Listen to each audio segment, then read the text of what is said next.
Okay, y'all. All right, we are back.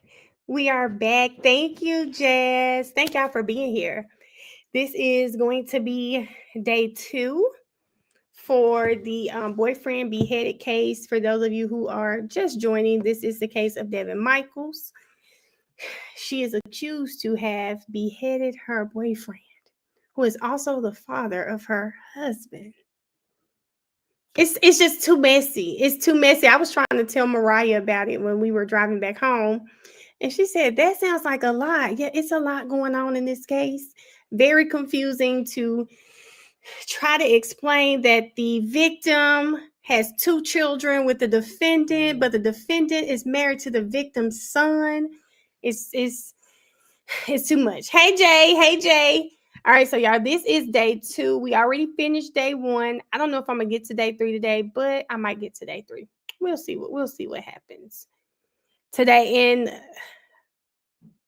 just like I said, we're like an hour into the stream, so this may be like 4 hours, y'all. We might get to day 3. This might be 4 hours. Okay, she's back with her wig. She is back with her wig. Hey, Lily. Happy Saturday. Her and the wig are back. All right, here we go. Michaels is present and her attorneys, deputy district attorneys on behalf of the state. We both parties stipulate to the presence of our jury. Yes, Your Honor. Okay, and then I'm just going to ask you to raise your right hand. We're going to re-swear you in because it's been overnight.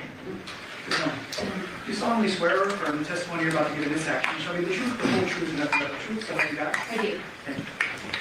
State, you may resume your questioning. Thank you, Your Honor. Ma'am, yesterday we left off with a couple of questions about the backyard and that side gate, that wooden fence. Do you remember that? Yes. I'm going to show you now 163. Is this a view of the front of the house aiming at the trash cans and that side fence? It is.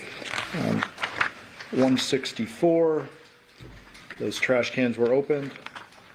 Yes. 165, another trash can. 166, trash can opened. 167, another trash can.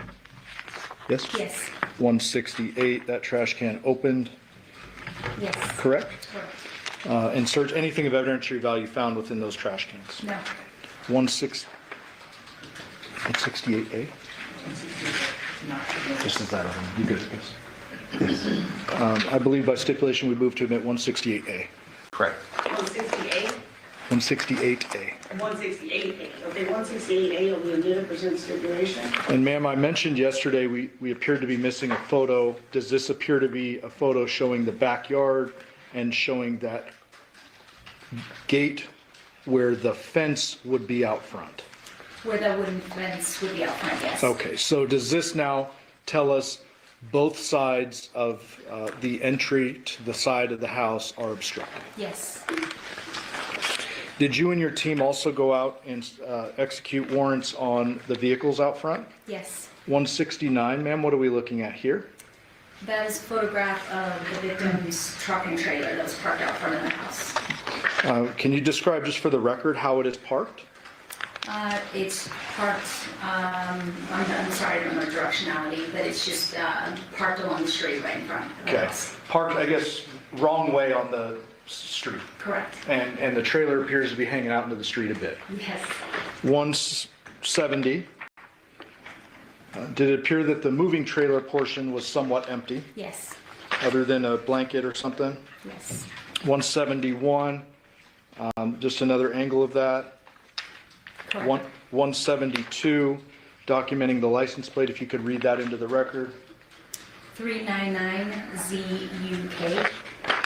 173, is this the bed of the truck? Yes. Obviously searched at some point. Yes. Anything of evidentiary value found within the trailer or the bed of the truck? No. The inside of the truck, was it also searched? Yes, it was. 174, is that a side angle of the truck? Yes. A couple of American flags sticking out the back. Yes. And then there's a bunch of photographs of different angles of the exterior of the truck. Is that fair? Yes. I'm not going to show them all to you, but you would agree with that? Yes. I'm going to show you one more, 180. Just a better angle showing the empty moving trailer, or moving trailer except for that blanket and a piece of wood or something. Yes. 181. What are we looking at here? That's the interior of the truck. Front seat. Yes. 182. Back seat. Yes. Anything of evidentiary value found within the truck? No. In addition to the truck, was there a little blue sedan parked out front? Yes. A little Nissan Sentra. And was that searched as well? It was. 185, is that the Nissan? Yes. 186, rear of the Nissan. Yes. Looks like a temporary tag, Yes. 2010 date on it. Yes. Can you read the plate into the record? Sure. 1E67224. And that vehicle was searched as well? It was. 188. Front seat. Yes. 189. Back seat. Yes. 190. Trunk. Yes. Appears that there's a bunch of random materials as though maybe someone was packed. Yes, it was full. Anything of evidentiary value found within the Nissan? No. And I'm assuming that when you're referring to evidentiary value, that would include anything related to blood. Correct. So let's go back inside the residence just briefly. I'm almost done with you. Okay. 193, we showed this yesterday, but this particular dog door, did you say was it impounded under our vent number? Yes, the cover was, yes. And you mentioned some latent print processing. 194, what are we looking at here? So that's the door that's leading from the laundry room to the garage, and that was also processed for latent fingerprints. And 195, a closer view of that same area? Yes. You mentioned yesterday sometimes you'll process and use photography, other times you'll process and actually pull tape. Correct. Here it looks like you may have pulled tape. We did. And I want to ask you some general questions about fingerprints. Sure. Fingerprints are an artifact left behind when someone touches something, correct? Correct. And there's latent ridge detail that could be matched potentially to a known fingerprint, correct? Correct. Fingerprints don't tell you anything about timing. No. Right? That could have been left there a day ago, a month ago, a year ago. Yeah, it's very, very difficult to establish a timeline for a fingerprint. Okay, and if someone is a known occupant of a home, you would expect their fingerprints to be in their home. Absolutely. If someone had lived in that home previously, you would expect fingerprints to be in the home. Absolutely. If someone had been inside the home, one or two times, they may have left prints as well. Absolutely. You just never know, but Yes. you do it nonetheless. Correct. I'm gonna go back to the body a bit. And I'm gonna put these cameras up on, these photos up on the screen for the cameras. 208. Is that John once the cover was removed from his body? Yes. There was a suggestion yesterday that maybe the decapitation occurred at a different location and his body was moved to this location. Is there anything about this body that suggests otherwise? We did not feel that the decapitation occurred anywhere else. Based on his morbidity, when we removed those bedding and all those sheets, his morbidity was consistent with that position. There was no mixed morbidity or anything to suggest that he'd been in a different position. Okay, the jury's hearing the term lividity for the first time. Sure. What do you mean by that? So morbidity occurs when your heart stops beating, the blood in your body would pull into the natural cavities of your body. So the morbidity becomes fixed at a certain point, but you'll see dark discoloration that's consistent with the position of the body. And so if a body lays, say, in this position on the belly for an extended period of time, Right. the blood essentially settles with gravity. Correct. And that at some point becomes fixed in the body, correct? Now, if a person is killed, and they sit there for a minute, an hour, and then are flipped onto their belly. They're on their back when they're killed or whatever. Right. Are there times in which the lividity will change a bit? You'll see a variance in the lividity. Okay, and in this particular case, anything suggesting that he was moved from this small position on the bed other than maybe flipped over. No. In addition to that, we talked about how you believed it was a post-mortem decapitation. That's correct. As a result of that, you're not going to have spurting vessels or veins or arteries, correct? Correct. However, there is blood leaking from the Right. decapitation. Right. Did you see anywhere outside of this small area in the scene any evidence to suggest this body was dragged in, brought in, carried in, or anything like that? No, nothing of the sort.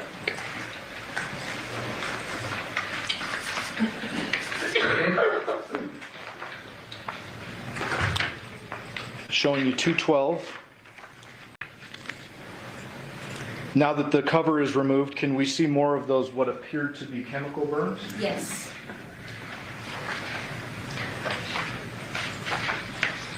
Not feeling the need to publish this photo, but I'm going to just show you the old school way. 214 ultimately is the body removed from the scene, placed into a bag, and the custody taken over by the Clark County Coroner's Office. Yes.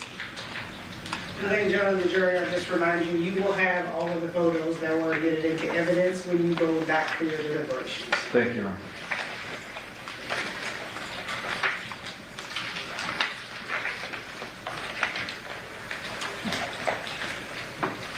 Was the scene documented after John's body was moved? Yes. Showing you 220. Describe now what we're looking at. So after the victim's body was removed from the scene, we proceeded to basically open up all the blankets and bedding that he had been wrapped in to see if we could find anything of evidence, anything important in that bedding. And so we can reorient, if the jury can't recall, is this the foot of the bed down in the lower left portion of the photo? That pillow is the pillow that we discussed yesterday that was underneath the upper portion of his torso. Okay. Well, I have another personal question. Have you ever received a massage? Yes. It's weird, but I have to ask it. So are there times in which a pillow is placed under a person's body when they're getting a massage? Sure. Okay. Down here, bottom left portion of the bed, when you first come upon the scene, that is bare, correct? Right. Just mattress, Just and then mattress. we saw the red staining in this area. Correct. When you fold the sheet back, is this red staining consistent with the location of that other red staining we saw in the mattress? Yes. Okay. So hypothetically, if someone were to want to roll this body over to do something to it, could the initial impact have occurred here and then the whole sheet been rolled over and with the body in it? It's possible, yes.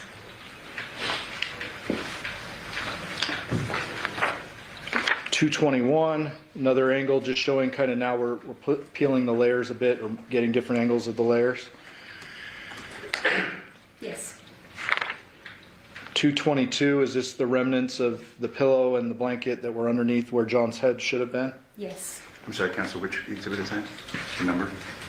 I thought they said it wasn't a whole lot of blood. Oh my God. 222. Thank you.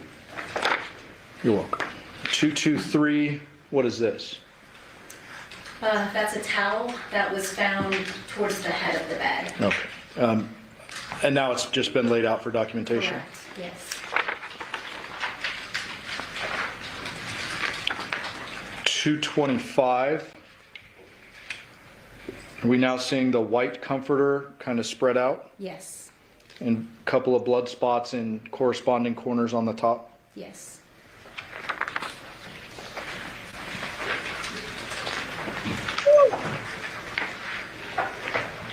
And show one more graphic image just to talk about a point you made earlier. 229. Is this some of the lividity that you were talking about? Yes, that's exactly what I'm talking about. Okay. And that's kind of blood settling when a body remains in a position post-mortem for an extended period of time? Yes.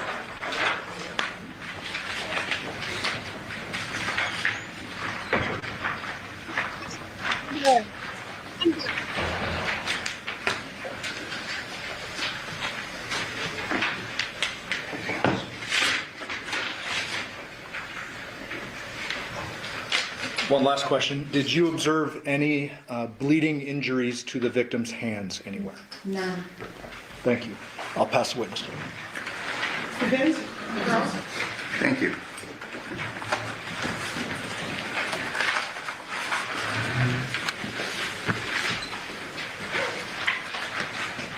Good morning. Good morning.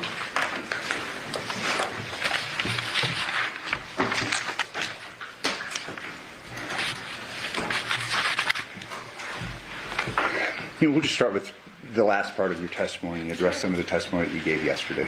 Okay. You were asked a series of questions concerning lividity and when lividity sets in, correct? You'd agree with me that you don't have an opinion as to the time of death. I would agree with you, yes. So when you talk about lividity, you're kind of just guessing because obviously lividity sets in after someone dies, correct? Correct. And if you don't know when a person dies, you just kind of have to guess when the lividity. Obviously, it begins after the person dies, but we don't know when, correct? There are several factors affecting lividity, yes. And what time was it that these photographs that you've testified concerning? When were these photos taken? We entered the scene, I would say somewhere between noon and 5 o'clock. So we're talking about a 5-year period, and you're giving us opinions concerning lividity. And that's just the 5 hours that you were there, correct? Correct. You gave an opinion concerning it appears the body had not been moved, presumably from the time of death that you don't know, correct? Well, I don't know the time of death, no.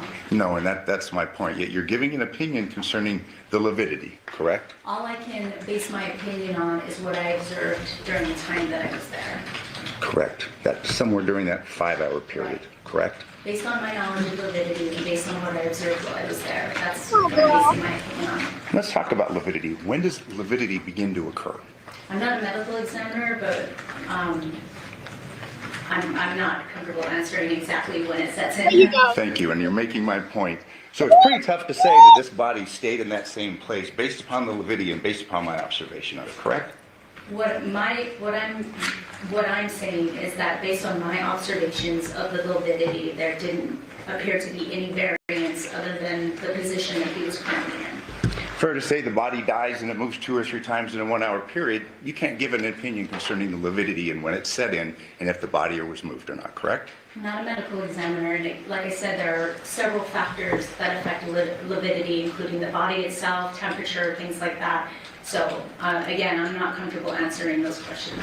So fair to say, let's just not get a point where, well, the body wasn't moved because of lividity. That's a fairly unfair assumption, an unfair testimony, unfair conclusion to reach, correct? No, I would not say it's unfair. I see. We don't know when the body died, correct? Correct. We don't know what time lividity may have set in, correct? Correct. But nonetheless, you're just going to testify and say the body wasn't moved. Lividity evolves. Lividity evolves, and at a certain point, it becomes fixed. And again, there's a lot of factors involved. So again, all I'm basing my testimony on is what I observed while I was there. Okay. During the 5-hour period, correct? We were there longer than 5 hours. Yesterday, you had given testimony that based upon what you saw and the evidence you collected, you had an opinion that it was there on the bed. This gentleman died, correct? Correct. You testified that there wasn't any signs of struggle. Correct. Fair to say there could have been a struggle somewhere else and the body wound up on the bed. You can't give an opinion, correct? No, I can't. You testified yesterday that we, and presumably that's you and other crime scene analysts, or who else? You said we a number of times, like we hypothesized that about him, the body being rolled. Who was we? Members of my team, members of detectives who were also there. We did a lot of discussing as a group, as a team. And when you talk about hypothesizing, is it kind of like in a scientific sense where you reach a hypothesis and then test it? We don't, that's something that we can't really test, but based on our observations and evidence at the scene, yeah, we potentially come up with theories on how bloodstain patterns could have occurred. That's very common. Okay. But getting into, we don't know the time of death, No. based upon your testimony, No, do we? We don't.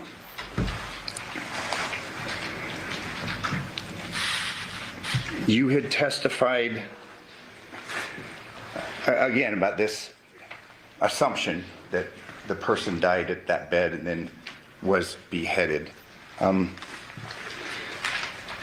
Fair to say that that was in large part because you saw some blood going down the side of the bed and puddling on the floor? I mean, there was obviously bloodletting there that had occurred, but I don't know that that's the sole reason that I made that statement. Okay.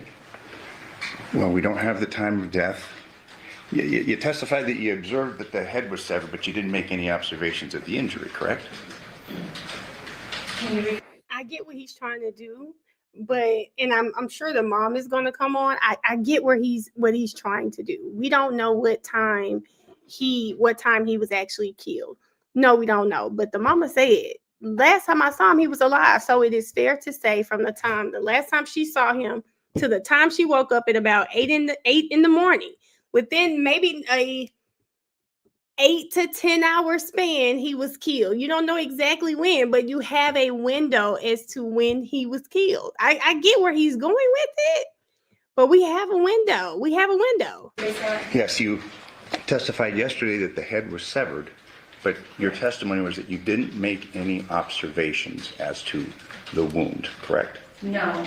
As far as, like, what are you, specifically, what are you asking about the wound? That's what I'm trying to clarify about your Okay. testimony and your hypotheses and your conclusions.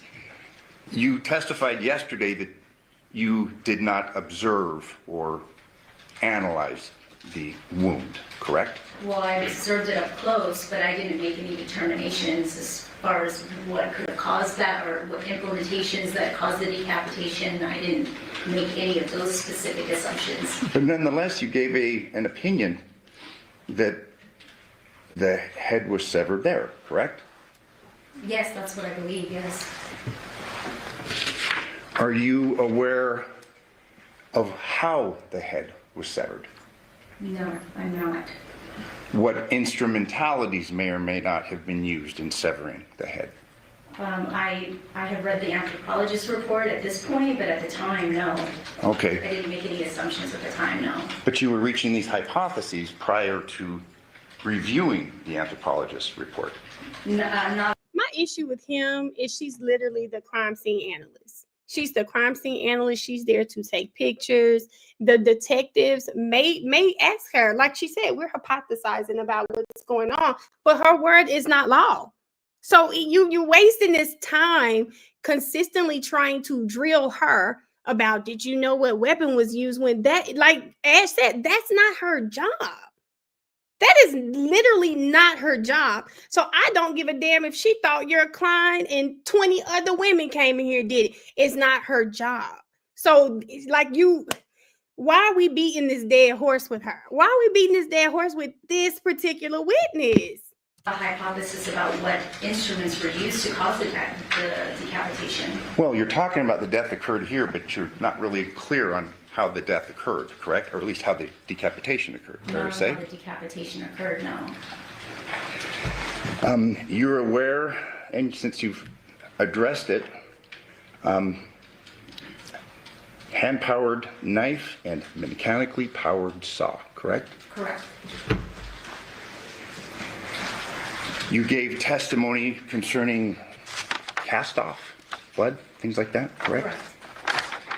And it was your testimony that you didn't see any evidence of cast-off, correct? I did not. You didn't see any evidence of cast-off on the walls, correct? Correct. You didn't see any evidence of cast-off on the headboard. Correct.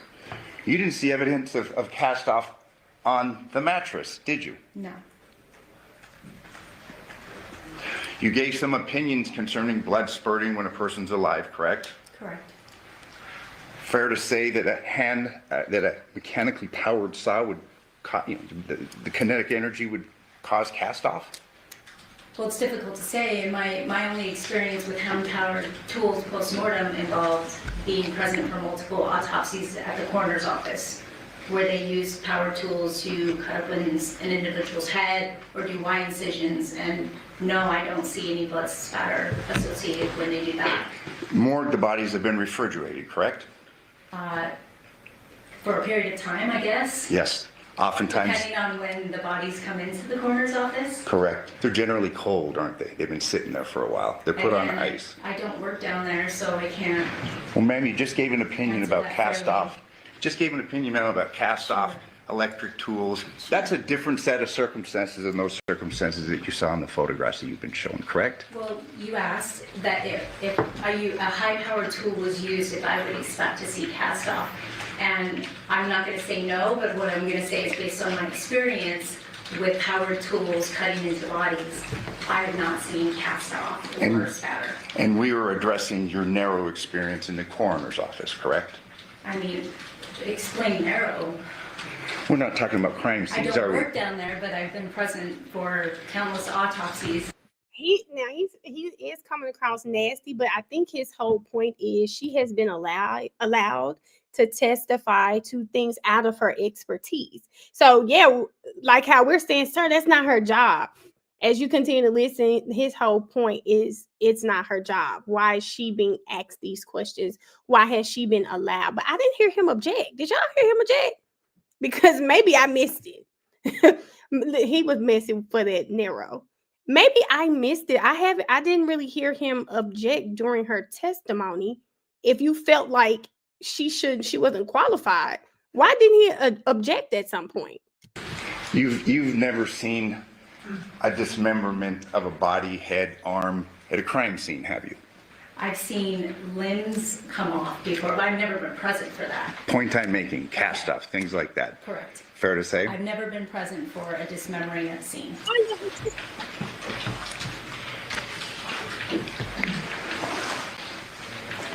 You had given opinions and all. Are these all the exhibits right here? Bob, the ones I used are red. Today, these were yesterday's? Okay. All of them.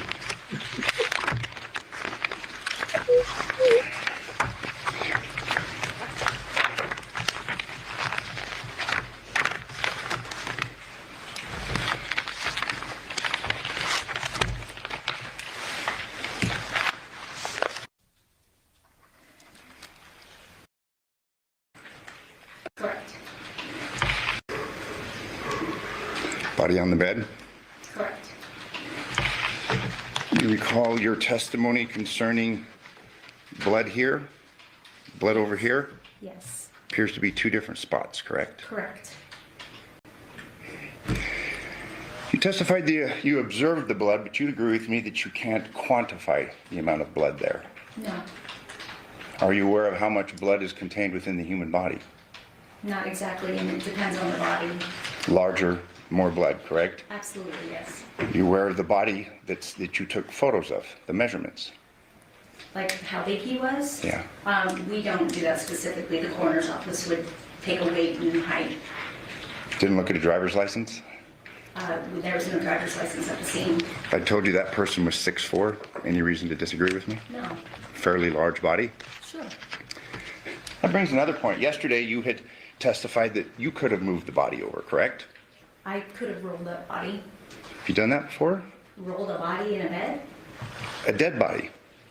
Not a dead body, but actually, I have rolled bodies. I've assisted with the coroner's office when they needed help, so yes. More than one person because they needed help, correct? It's hard to move a dead body, isn't it? It's difficult, but it's not impossible for me. I see. Bigger the body, the harder it is, correct? Correct. And this was a big body, wasn't it? Sure. I mean, I would say he's average male size, 6'4" is an average male size? in my opinion. Wow, okay. I looked this up recently. Did you all know the average male's height is 5'7"? I said 5'7". I didn't think it would have been 5'7". The average male height is 5'7". You don't know the weight, do you? No, I don't. You are familiar with the term dead weight. Oftentimes people refer to that in a social sense, but I mean the scientific sense, dead weight. Sure. Body doesn't maintain its center of gravity. It gets real hard to move, Sure, correct? absolutely. It's like trying to move a big wet bag of cement. It's hard. Sure. It looks, at least, on this photo at least, that we had 2 spots perhaps where the body was. Sure. That, or it could have been something that had blood on it that was placed there. Okay. We don't know. That's a guess, We don't. correct? Yeah, So we let's don't not know. guess. Let's not guess, okay? The covers, and there's other covers, but just for the sake of testimony, did you recover those? No, You didn't impound those? we did not recover any of the bedding, no. You didn't photograph it? We photographed the bedding. The sheet, I'm sorry, the blue bedding? We photographed, everything was laid out and photographed. In the interest of time.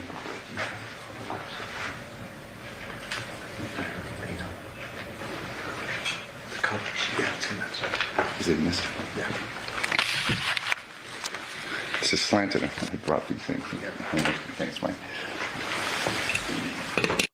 So there was no analysis performed on the bed cover? No. Analysis of what kind? Cuts? We did visual observations, but we did not observe any cuts on the bedding or the bed. Did you take any close-up photographs of the members of the, future members of the jury, law enforcement, defense attorneys? No? We did overall photos, and if there had been any defects observed, we would have documented those. No close-ups?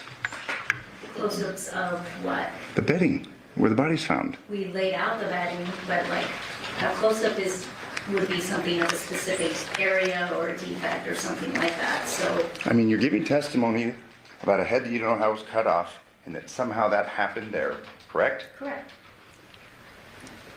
And you didn't keep the bedding, correct?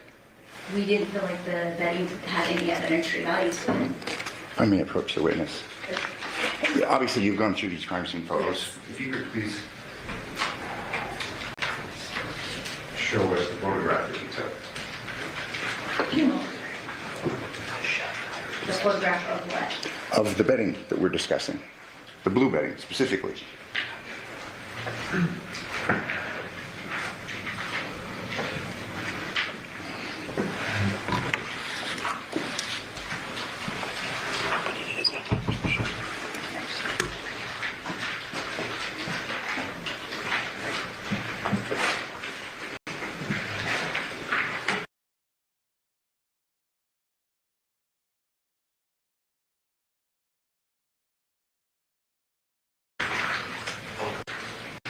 In that pile. They just have overall, so that sorry, it's a little bit of a mess.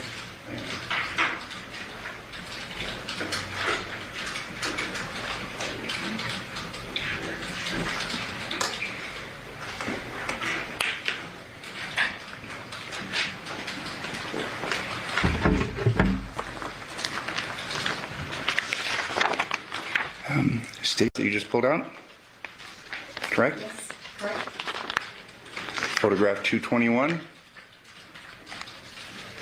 Correct? Correct. Photograph 222? Correct. Photograph 223? Correct. Photograph 224? Correct. No close-ups, correct? Again, like close-ups of, The fibers, I mean, to say cuts, I mean, obviously, we now learned that a power saw was Correct. used, correct? correct. No close-ups of, And again, we visually observed every item on that bed. With a magnifying Every piece glass? of bedding, the towels, everything, the pillows, everything that was on that bed, and we didn't observe cuts or defects on any of those items. so you got a head that's cut off with a saw, and it didn't leave any marks. Power saw, fair to say? We did not observe any defects. It's your opinion that's where the head was cut off. Correct. 226. Same thing, correct? No defects. Correct. In fact, in these photos, we don't see any kind of cast off, even minor cast off, correct? No. On the bedding, no. Not on the bedding, and that's where the bed was found, or that's where the body was found, correct? That pillow underneath.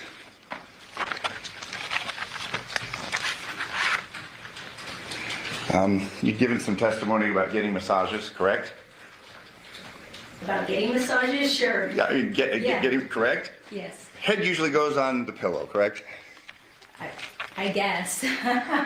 Fair to say, I mean, in your experience, since you gave an opinion concerning that, when you're getting a massage, your head's on the pillow, correct? Well, I mean, most massages, there's really not a pillow. You put your head in a headrest. Well, on a you massage talked, table. and that's the point I'm making. You gave an opinion about a pillow and a massage just a few minutes ago, correct? Correct. All right.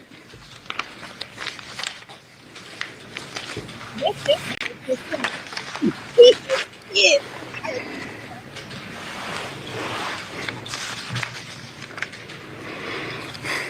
You would testify that there is a bathroom downstairs, Yes. closest bathroom to the body, correct? Correct. Did you take any photographs of the inside of that bathroom? Yes. Did you take photographs of the inside of the shower?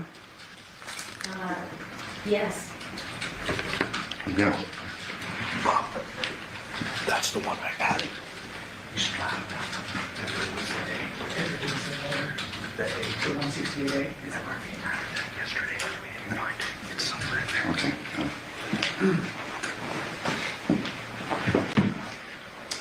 It's on your list.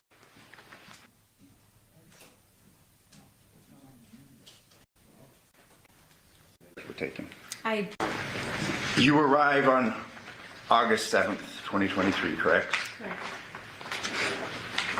You've given testimony concerning things that you documented that you felt were of evidentiary value, correct? Correct.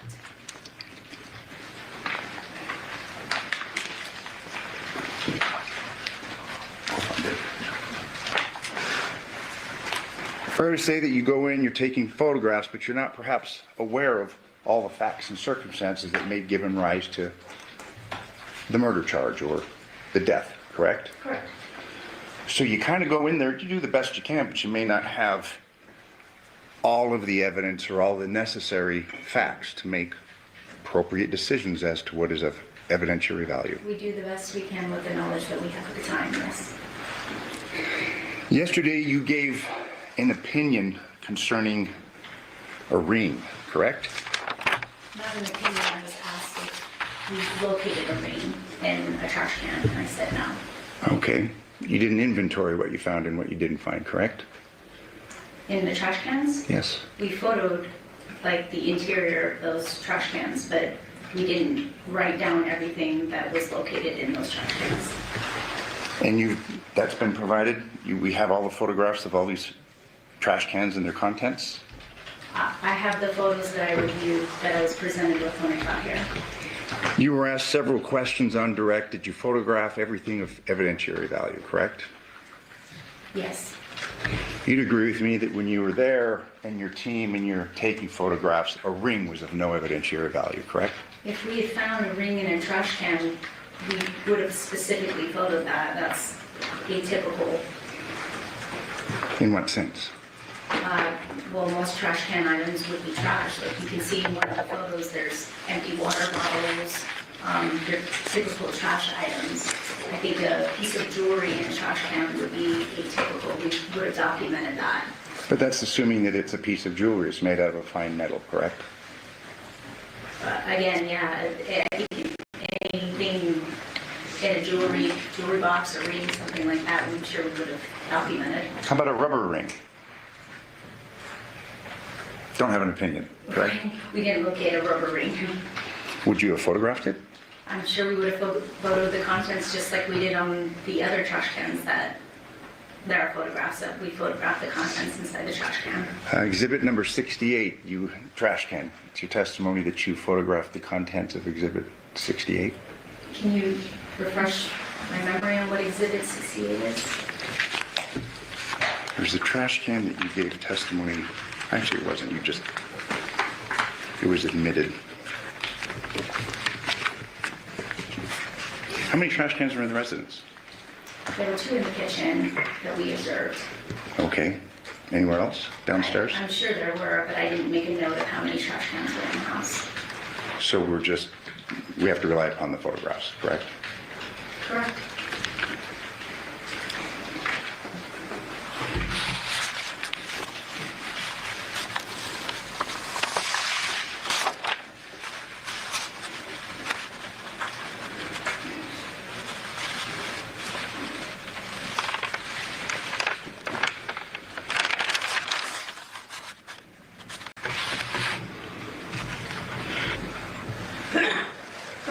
The blood that was, the drop, there was cone number 1. Do you recall the testimony concerning that? Well, there was marker A and there was marker B. The first one, that blood drop. On the driveway or Correct, the foot of on the bed? driveway. Okay. Was that collected for further analysis? Yes, we collected a sample of that. Thank you. I have no further questions. Can you read your statement? First, I'd move the admission of 168A. Looks like no one's able to find it, but your exceptional clerk tells me that it is the shower photo? 168A has been admitted. Oh, okay. So it's been admitted. Just can't find it. Yeah. All right. All right. Start from the beginning, ma'am. I won't be too long, but I got to go back to a couple. So you're a professional crime scene investigator. Correct. I'm not, right? Correct. He's not. Right? You made some deductions based upon what you observed at the scene. Correct. Correct. You're not making deductions based upon speculation of other pieces of evidence that may have been found at other scenes or anything like that. No. You're just observing what you're observing, coupled with your experience, and you're making some deductions. Correct. One of the things that was brought up was time of death. You would agree with me that it's very difficult to determine a time of death unless someone is killed on camera or something. I would say so, yes, and that's outside of our wheelhouse. Yeah, that's not your world. Correct. If there's a medical examiner that may testify later, she might be able to speak better to the timing of death. Absolutely. Understanding you can't really gauge time of death, there are ways to narrow down time of death in the real world, right? Right. Like if someone's alive and smiling on a video, you know they're not dead at that point. Absolutely. If a mom sees somebody downstairs or hears somebody or whatever, they're not dead at that point, presumably. Right. Okay, so there are ways to narrow it that may not deal with your world of just looking at the crime scene. Yes. Okay. There was a line of questioning about how the murder occurred, cast off, and this mechanically powered saw and all this stuff. So I want to clarify something. I would hope you've never been present for a live person being dismembered. No, I'm not. You have been present during autopsies. Yes. And autopsies are clearly post-mortem. Correct. And you deduced from this scene that this was a post-mortem decapitation. Yes. Okay. And so in the autopsy setting, if the coroner, I don't want to get too graphic, but I mean, they use some heavy-duty tools sometimes. Yes. And when they're using mechanical or mechanized saws, you're not seeing blood spray, No. spatter or anything like that. No. Okay. So that's the decapitation portion. Right. Talking about the actual fatal blow or blows, Okay. did you see anything in the scene that suggested a gun was used? No. Did you see anything in the scene that suggested an item was used multiple times? No. What would you expect to see in a scene if a head blow is done multiple times? That's where you would see various types of bloodstain pattern. Okay, and that would be cast off or spatter or You whatever. would see multiple impact patterns, impact bloodstain patterns. Would you expect to see cast off if there is a single blow? No.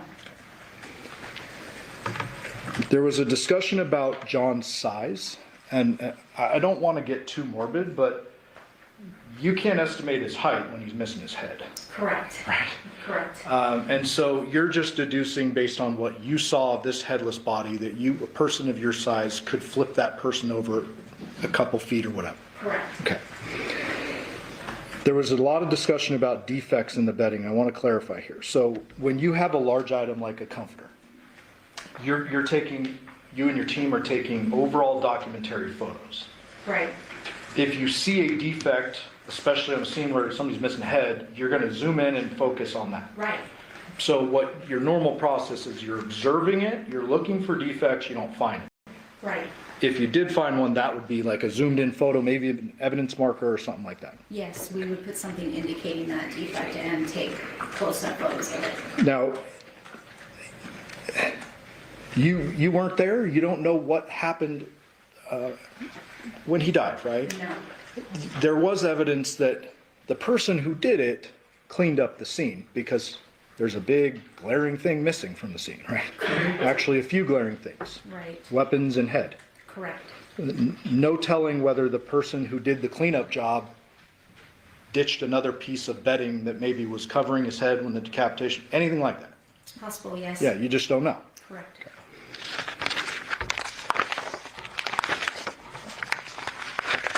You mentioned that there was no ID found No. because Mr. Draskowitz asked you about his height and weight and look at his driver's license. You said no. No. And that reminded me, I don't know if I asked you. Did you find any car keys in the victim's room? No. Any wallet? No. And you said already no ID? No. Any cell phone? No.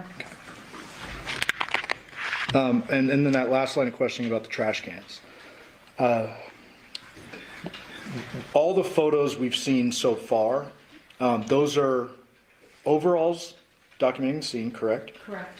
Then anything that was of evidentiary value, you get closer photos and you take also photos of anything you're taking from the scene or impounding. Correct. Correct.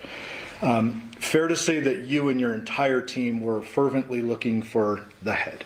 Yes. Well, what were you thinking as you're going through the scene when you're opening boxes and? We were opening every bin, drawer, cabinet with a great deal of trepidation that we would find a head somewhere. Okay. And so when I showed you earlier, I'm not going to pull the photos, but when I showed you the bedroom earlier, downstairs bedroom, there's a couple containers and stuff. Yes. All of that is thoroughly searched Extensively searched. because there's glaring things missing from your Correct. scene. Okay.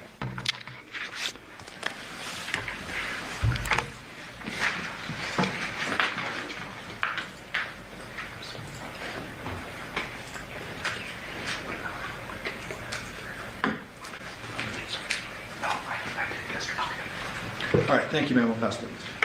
Any follow-up, Mr. Director? Yes, thank you. Based upon those questions, primary focus, you're looking for a head, weapons, correct? Correct. If there'd been any defects to the bedding, to the sheet, to the mattress, to the pillow, you would have photographed it. We would have photographed it and we probably would have taken it. Thank you. No further questions.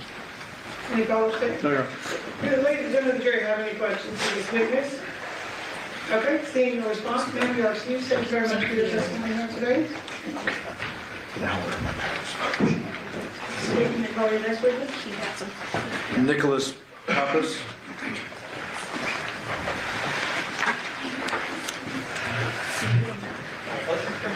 Yeah, he just has the right. Are you guys, he's, I don't want to mix these all up, so you want to this powder. This is the one, this is just the first part of this one that he gave me to. Okay. So this is, starts at 88, I believe. Yeah, they're on this part. Okay. It's, Good morning. Nicholas Pappas, N-I-C-K, O-L-E-S. Last name Pappas, P-A-P-A-C-S. Matt. Sir, what do you do for a living? I am a detective with the Henderson Police Department. And which unit are you currently assigned? I'm currently assigned to the Crimes Against Persons Unit, also known as our Robbery Homicide Unit. How long have you been with that unit? A little over 2 years with this specific unit. How long have you been with Henderson PD in total? A little over 20 years. I want to bring your attention back to August 7th of 2023. On that date, were you called to a homicide scene? I was. Were you called while on duty? I was actually off duty that day. Why were you called in off duty? Generally, given the size of our unit, anytime that we have an incident such as that, they need additional resources, so the people typically off duty will also get called. Okay, and so on this particular day, you're off, you get called in, and around what time do you respond to the scene, if you I remember? believe I responded at 10:36 that morning. And was the scene at Paladura, It was. located within Clark County, Nevada? Yes, sir. May I approach? Yes. Show you a few exhibits. 8, 9, 10, 11, 11. Do those all look generally familiar to you? Yes, sir. And are those all fair and accurate depictions of aerials, maps of a couple of different scenes you responded to in this particular case, being the Paladura scene and Porcupine Rim? Yes, sir. Move the admission of those. No objection. Detective, is this the actual homicide scene that you respond to on Paladura? Yes, sir. Sorry. Represented by a little red flag? Yes, sir.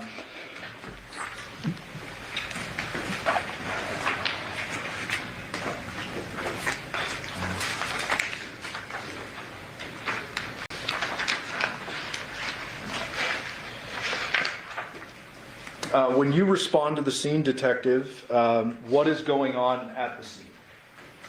Well, it was an active crime scene. Obviously, I was not one of the first detectives to arrive, so I was a little behind everybody else. Had the main, or I guess lead homicide detectives already arrived? I believe so. And who would that be in this case? Detective Dennis Lozado was primary in this case. Okay. Primary meaning he's kind of responsible for delegating duties and such, That is correct. but you have a role in this as well. Yes. You worked in a support role, essentially? Yes. What is it that you first do when you arrive on this particular scene? So when I originally got called out to this, like I said, I was a little bit behind, so we were in charge of actually canvassing for video surveillance originally. I'm going to show you states 11A. You recognize this? Yes. Is this that same Paladura neighborhood with a bunch of yellow tags on it? Yes, it is. Do you know if this represents the video cameras that was done by your team? I believe so, yes. And can you direct the jury to the area where you were responsible for? So originally I was in charge of the Carolina Laurel area. Okay. Which is, looks like it's going to be perpendicular to Paladura. Yeah, let me go back to 9. Carolina Laurel, is that here? Yes, sir. Okay, and that is perpendicular to the Paladura entrance. Tell us what a canvas entails. Typically with the canvas, we will walk the locations in the surrounding area looking for video cameras, surveillance, ring cameras on the, next to the doors and everything. Anything that would signify that they possibly have video surveillance. Okay. While you're doing your particular canvas of Carolina Laurel, are you called away to do something else? Well, I made contact with a couple people on Carolina Laurel. Oh, okay. You make contact with people. Do you remember if you yourself impounded any video from Carolina Laurel? No, I did not. Okay. Did you learn of any surveillance on Carolina Laurel? I believe that there was no surveillance available. Okay. At some point in time after your canvas, are you called away to do something else? Yes. What is that? I did conduct an interview. Now, I don't have power tools, but I do know, I think there are some out there that are silent, because I am not understanding. Like, I think my townhome is about 18 to 1900 square feet. And let me tell you something. If I'm sitting upstairs in my room on this live with you guys right now, if Mariah cut on a saw downstairs, I'm going to have to get off this live and go see what's going on. If you turn the blender on downstairs, I can hear it. So I'm just not understanding why, if they use a knife, if they also use the power saw, the mom didn't hear anything? Like no thumping. You didn't hear the girl coming in and out the house, because definitely I would have probably gotten up eventually to see what's going on. Now, my home, my alarm system, you open my doors, I can hear it. And I have a camera downstairs. So if I hear it too many times, I just might check my camera to see what's going on. So I don't know. Maybe the mom was on some what do you call it, melatonin? Maybe she take medicine to go to sleep at night. Maybe her hearing is bad. I don't get how they use any type of saw drill in the house and no one heard it. That's something I don't get that. Y'all didn't see her cleaning up? Like nothing? I don't know. After the canvas, With? that would have been Devyn Michaels. Okay. So let's not get there just yet. Okay. At some point in time, do you make contact with a homeowner that provides a phone number for who ultimately you identify as Devyn Michaels? That is correct. Was there another name used, or? David Dent, I believe, was the person. No, I mean the other name. Oh, as far as Nikki. Okay. Was there initially some confusion as to who Nikki was? Yes. And describe that a little bit. There were multiple names being used. Nikki was one of the names that we learned of, and we didn't know exactly what association there was with the decedent. So that was a little bit of a navigation as far as getting through that. Ultimately, do you receive a phone number for Nikki of 702-677-4340? 44 is 30, I believe, yes. Oh, 4430? Okay. And do you remember contacting that number? I did. Did you make contact with someone who identified themselves as Nikki? I don't remember if it was Nikki or if it was the other guy identified on the phone. Okay. Nonetheless, do you tell that person to come back to the scene? Yeah, yes, I request. Request that person to come back to the scene.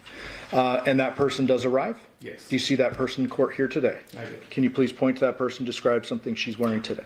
She's sitting across over here, looks like wearing a purple blouse, and I can't see the actual pants. Would the record reflect identification of the defendant? Thank you. You indicated earlier that you conduct an interview with the defendant. I did. Was that interview audio recorded? It was. Was that done in anyone else's presence? It was. Sorry.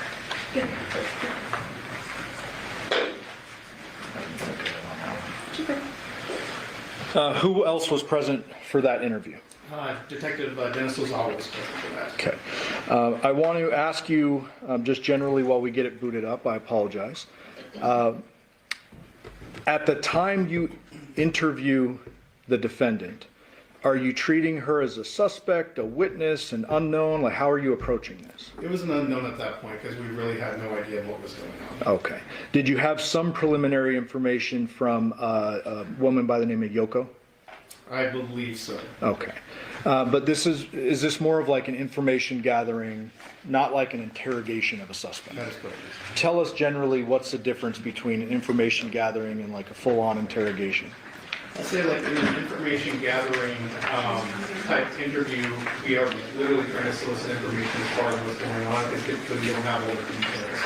I would say an interrogation would be more directed as far as the direction of questioning, possibly treating them as a suspect. Okay, so at this point you're just looking for answers and anything you can get at that point. Okay. May we approach briefly? Yes.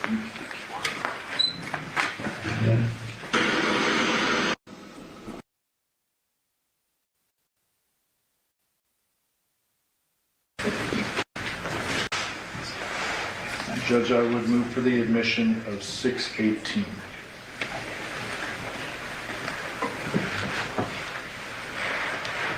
I'm sorry? I would move for the admission of 618. Are there any objection to 618? No objection. Okay, that'll be admitted. May we publish? Yes.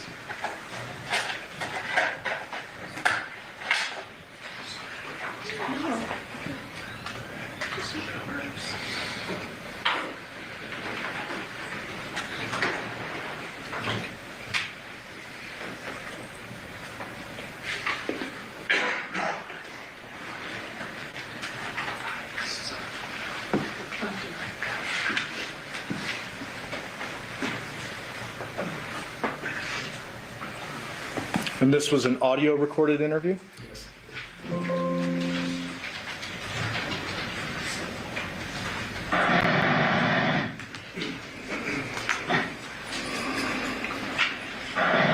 Today is August 7th, 2023, approximately 1:01 in the afternoon. My name is Johnathan number 1531. Also, the area interview is my partner, Detective Mathis, number 1505. We're here speaking with Mr. Canada. Devyn Michaels.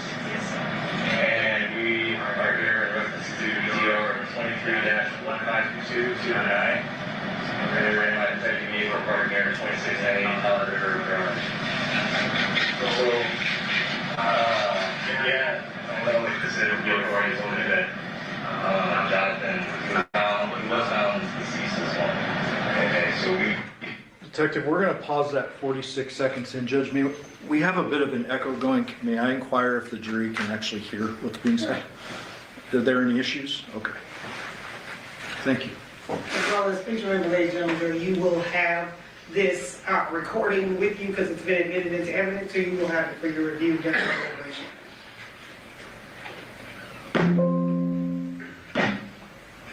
We don't know what happened to him. That's why I want to talk to you. See, I know you were here last night. You guys are like trying to move out of the house and move him back to your place. He's moving in with me, yeah. So, if you guys go over the last time you saw him yesterday, your guys' conversation, anything that you think is important for us to know. As of right now, like I said, we don't know anything. You know, we just need to find out and start putting things together to figure out what happened. We spent the whole day together yesterday. We did the girls' school shopping, clothes, supplies. We loaded up the truck and we took it to my house. I loaded it, came back here, was loading more things up.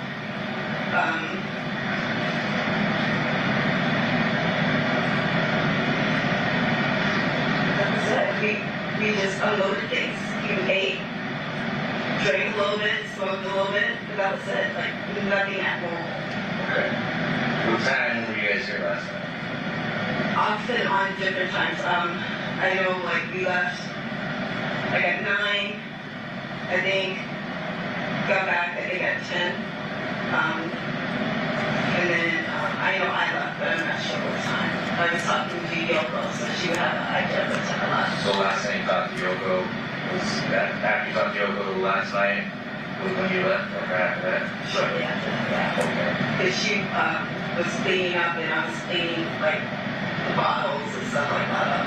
Okay. And who was home at that time? John, myself, Yoko, and Yoshida. Okay. And then last night when you talked to Yoko, you don't remember what time that was last night, or was it this morning? It was like midnight, 1 o'clock, I think. Okay. Do you remember your conversation with her? Yes. What were you guys talking about? We were talking about John owing her money, and she said he owes her like $200. We were talking about Andrea coming back. I know John's trying to get out before Andrea came back. And I left the keys for her for Andrea. When was she supposed to come? We don't know. John said it was going to be any day because she has to pick up the car before the 16th. So we know she's like supposed to be soon. Soon, meaning within between now and the 16th? Yes, sir. So we don't know if she was coming today, nothing like that. He just didn't want to be here when she got back. So we were kind of rushing to get everything moved. The majority of his stuff is at my house right now. Okay. And then you guys were moving stuff back and forth yesterday. So you're like, what's your address? 5510 Porcupine Road. 5510. How do you spell that? Porcupine, Porcupine, Rim, RIM. And is that in Vegas? Yes, You know the zip?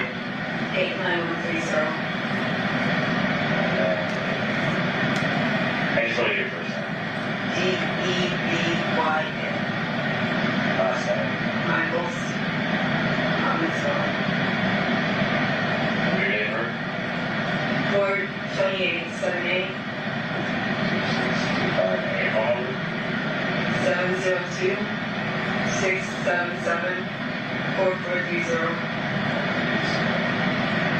Okay. So you're moving stuff back and forth to this house, 5749 Red. Yes, sir. And then from there, you think you came back here around maybe 10 o'clock-ish. Did you guys pack up more stuff? Yeah, I put more stuff in my truck, and then I went and grabbed my daughter's prescription, and I went home. Okay. But you said that John was drinking when you guys got back the last time? Yes. So, I guess when you got back, kind of explain what happens from there. So, He started drinking, and he started smoking. He smoked cigarettes and weed, and he was in the garage. Yoko came down. They were kind of having an issue. She went back upstairs, and then she came back down later. My husband and I was talking to her. and then he fell asleep. No, he was in the garage when I left. He was okay, because you always told us that you told her that he was asleep. No, I said I told him to sleep it off instead of trying to drive last night. So when you left, he was still awake. Yes, And then, and what was he doing in the garage? smoking. Something going. And no one's in trouble for smoking weed or doing any bad drugs right now. We're worried about trying to figure out what happened to Johnathan. Okay, so don't leave anything out just because you think it might get someone in trouble. Okay. It was just me. Okay. Does he do anything else? You know? No, sir. I know he smokes cigarettes and weed. I know he has drinking. He was drinking Jameson last night. I was cleaning everything up before I left. So he's in the garage, say he's just smoking, and then you finish packing up your stuff, and then you take off. Yeah. That's the last time. Do you guys text each other or call each other? I've been texting him all morning because today was the first day of school, and he was supposed to come down to help me with the grocery register. When was the last time you talked to him last night over the phone? Like text or call? No, last time I talked to him was face-to-face. Okay, so you didn't text him when you got back to your place saying, hey, he didn't try texting you? I texted him, you can help me from where it hurts.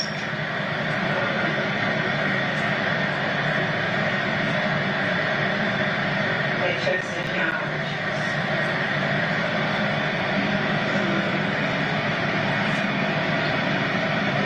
Hey, this was 4 this morning when I was up trying to get the stuff for the girls ready for school. And I was saying, like, I can't find anything.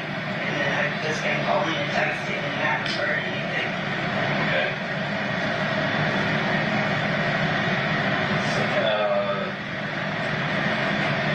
Do you know, like, what he does for work?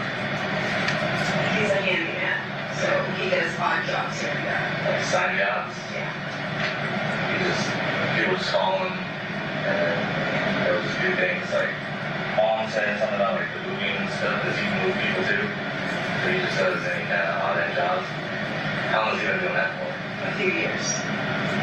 Does he have a lot of clientele, or is it just like word of mouth?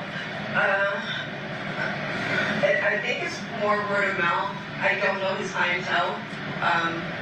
He says he puts ads up on Facebook, and he tries to drive his trailer around a lot. Like yesterday when we went shopping, I wanted to go into my car, but he wanted to use the trailer for advertising. So that's... Do you know when last time he had a gig or job?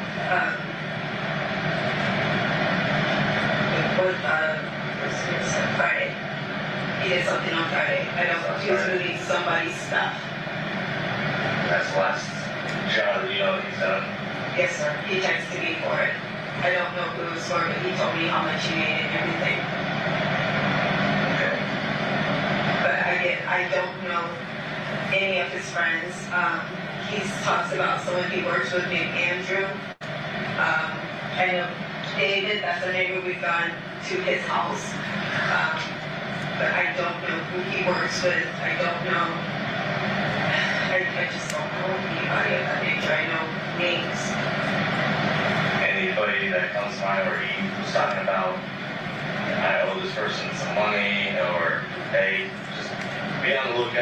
this guy's looking for me type of thing? No, sir, people owe him money. Like he said, this guy, this one right here owed him money. So, Did he own any weapons, handguns? yes, but they're at my house now. We took them over last night. We didn't bring ammunition though, like, because there's no safe at my home for them. So we intentionally left the ammunition here. Over here. Yes, sir. And then, So Detective, so far you've learned a few things from Miss Michaels. She indicated that John was alive and fine when she left, correct? Correct. She claimed that John had some guns, but they'd been moved to her home, correct? Correct. She claimed she did not have a safe at her home, correct? Correct. We're going to resume. the girl that's supposed to pick up this car over here, His ex-fiance. they were supposed to get married? Yes, sir. When did they break up? They broke up, I want to say May. Of this year? Yes, sir. You know why they broke up? She was trying to get back with me, and she moved all of her stuff out. She tried to come back. It just, from what he said, he'd rather try to make it work with me versus being with her.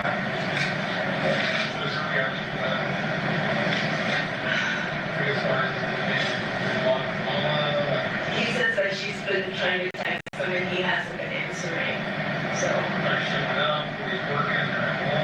She did show up one time, like out of the blue, because I came here to take the girls to school, and she was here, and we did not expect it.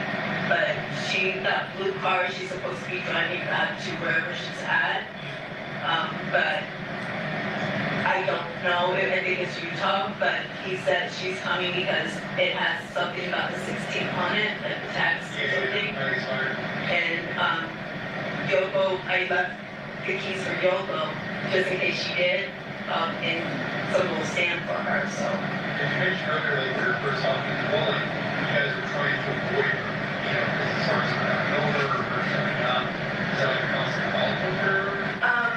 I wouldn't say a problem, but he didn't want to keep dealing with her. He said, like, his ring, we actually threw his engagement ring in the trash last night. So he said it's done, he's 100% done, and he wants to have a family with the girls and everything, where we're not driving back and forth. Yeah. We brought as much as we could to the house last night.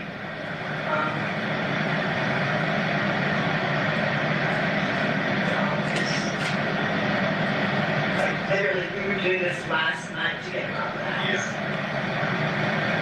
Did you see any text messages she sent him or anything? No, sir.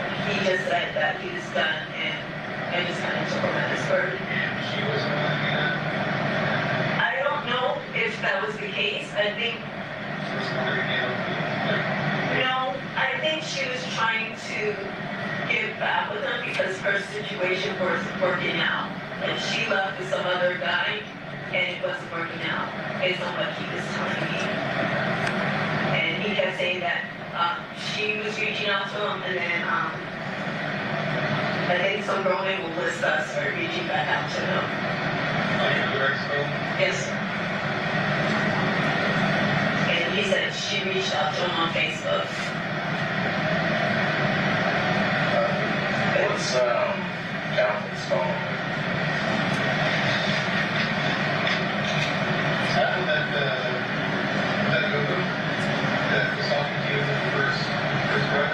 Yes, sir, that's his mom.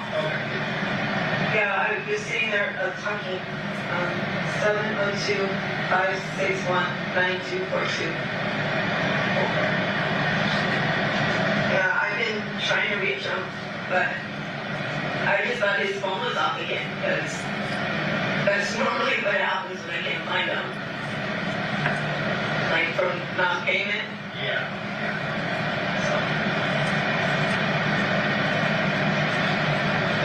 There's nobody that he's mentioned that has issues with him that you can think other than Andrea. who they had a breakup. They're supposed to be married, but then they decided to try to work it out with you. But you said that she left with another guy, so it doesn't sound like she was too upset. No, he was saying that it wasn't working out where she was at, and she was trying to. Yes. Whether that's true or not, I don't know. I don't know if he was saying that just to kind of make me want him more, or what the situation is, but that is what he was saying. And then what about Anthea? She's the mother of Devyn. Yes, but she lives in California. Does he talk to her at all? Nothing like that.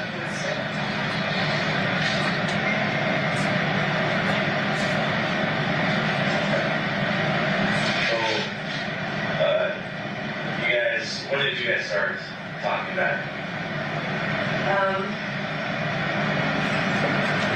We started talking more, I would say, at the beginning of this year, because I was coming down here to take the girls to school and things like that, and he was already saying Andrea was kind of on her way out, so. Okay. So the girls were living over here with Yoko and Johnson. When did they move back in with you? The day school got out. So around May? 26th, 22nd. So they moved back in with you, and you guys are starting to work things out at that point. So then you guys have been off and on since when? No, we're not off and on. We're just trying to make a family work.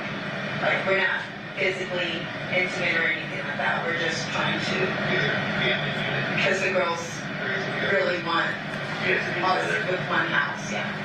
And it saves on gas, so we were trying to make that. Do you have a boyfriend or anything right now? Yeah, I'm married. You're married? Yes, sir. Alright, so honestly, I was not told that information. I thought you I'm had. married, but, okay. We were told that you guys are possibly trying to get back together. No, we're trying to get everyone in one house and be a family. Oh, okay. For the girls. So, who were you married to? I'm married to Devyn. The son? Yes, sir. Oh, okay. So Devyn, his son, and you are now married. How many people there? Almost 2 years. And yeah, John knows.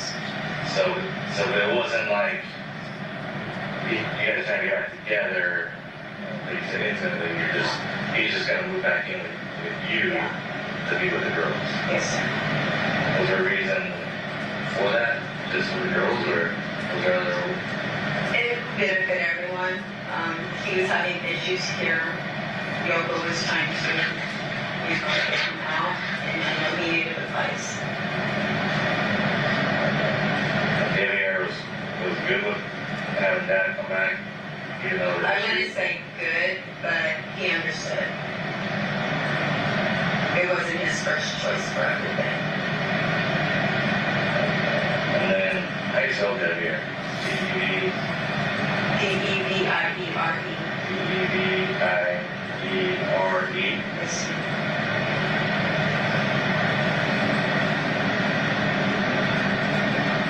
Given 2 years. Almost 2 years, yes. Has there been any issues with Devyn and Johnathan? Like, they don't work together anymore, but they're not really. Did he used to work as like a handyman and stuff with them? What does Devyn do now? Installations for like security systems and stuff. Like camera and things like that?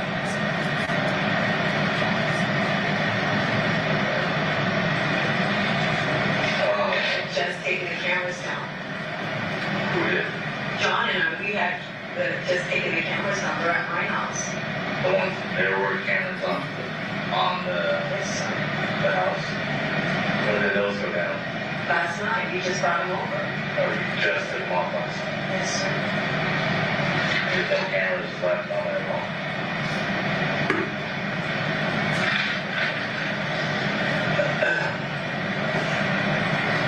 And then, how many dogs are in the house right now that you know of? 4. And then are they typically, where do they usually stay? I mean, like in the house, like where, or Downstairs in outside. John's room. So they just all hang out downstairs and that. Is that considered a room? Like you walk down and then That's where he sleeps. that's where he stays? Yeah. And they usually just stay all in there. Does he walk outside at all ever, or? Yeah. Yeah, he puts them outside. There's a patio door thing, so yeah. Oh, that balcony door? Yes, sir. Does that ever get locked, or he just leaves them outside? No, it gets locked sometimes, like when he's trying to eat and he doesn't want them. Coming in and out. Alright, let's see. You and Debbie are married for 2 years. John was just moving back in with you guys. The girls, trying to keep the family together, and it was beneficial for everybody. You're saying because of the driving and things like that? Or Not saving the on- driving, it was just the girls really want us together. And I know it's kind of complicated for them to understand that I'm married to Debbie, so we were bringing John into the house just to kind of keep things. I know it sounds weird, but Economics and Do you have any kids with Debbie here? no, sir, I can't have any more children. You're all having kids? I mean, I don't know who you could talk to.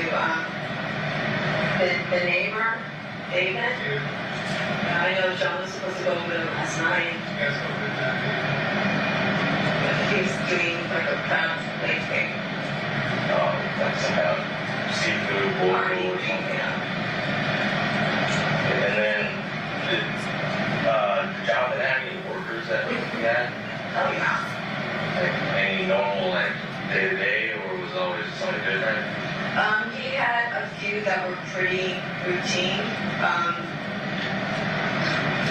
Do you know their names? I just know Andrew.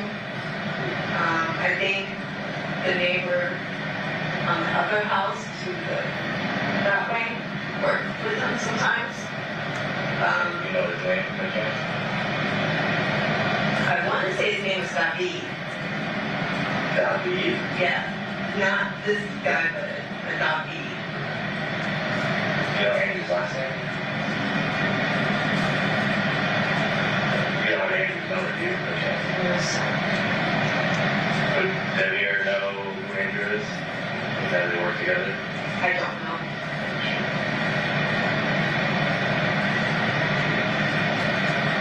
Because like when John texts me, it's usually, hey, I got this job, this, and this. So I have those. But they don't really have names on them or anything like that. When John goes to bed, is there like normal clothing that he wears, like pajamas? You know, like when he sleep, there's just like shorts on, no shirt, or just like an underwear, boxers. The last time John and I shared a room, my daughter was 3 days old, my oldest daughter. So he used to wear boxers to bed. And that's it. Yes, sir. So, that sucks. I know it was a long time ago, but sometimes habits don't change, you know? I know he used to wear boxers. I don't really. That's all I need, just see the boxers, no shirt, and that's it. Yes, sir. When I left, he was wearing boxers. He had on, I want to say like black boxers on. Okay. Boxer briefs. Does John have any tattoos? Yes. Do you know where and what? On his arm, I don't know which one is which, but it says Oriental John. And then anywhere else? Do you know? Oh, left arm?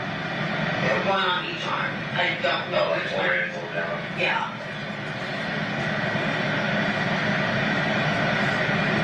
But he's had those as long as I've known him.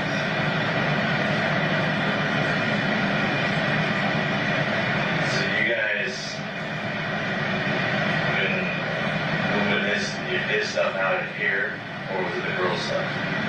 Oh, we brought all the girls' clothes and like the majority of his stuff last night. And how long have you guys been moving stuff out of the house? Last night, That's it? Yes, sir. He loaded everything up that he could, and we just brought it over. Like, he made it as quick as possible.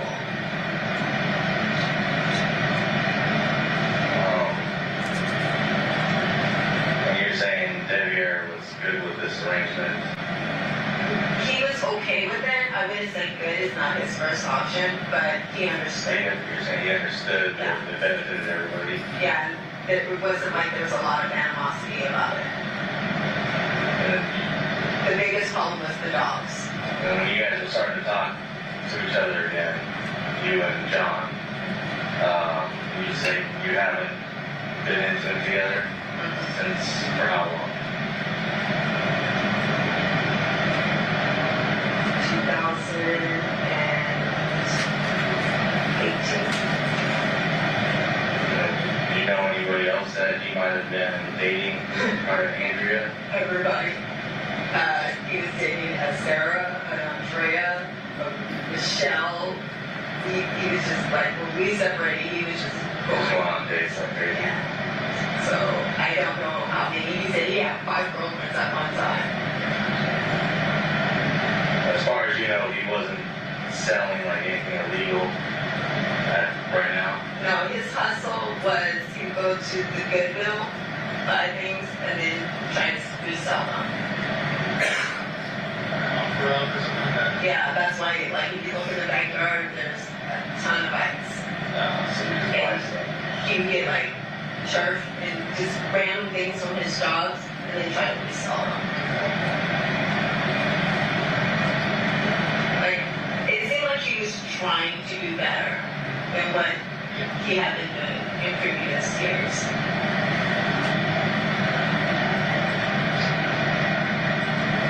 Were you guys hanging out at all? Because I know you were all day yesterday. Prior to that, was it like a regular thing you guys would hang out, or? We actually were here a couple of times this week, me and the girls. Okay. We had dinner and everything like that. I know we were here on the 4th, because we went over to David's house. I think we were here like a week after that. So it was just whenever. Does Devyn come with you guys? No. It was me, John, and the girls. We were trying to build that together. And then for, Yoko is Devyn's parent too, right? Yes. The reason why he would want to come over? No. He just left it with you guys?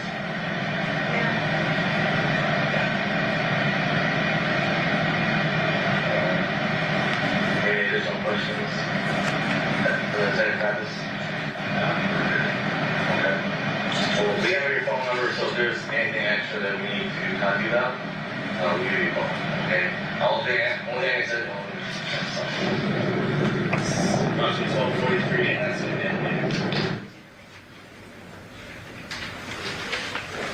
Shall I keep going? Okay, council approach.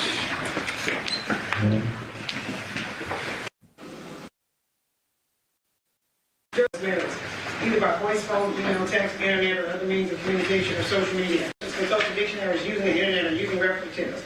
You must not make any investigation, test the theory of the case, recreate any aspect of the case, or in any other way investigate or run the case on your own, and you must not form or express any opinion regarding this case.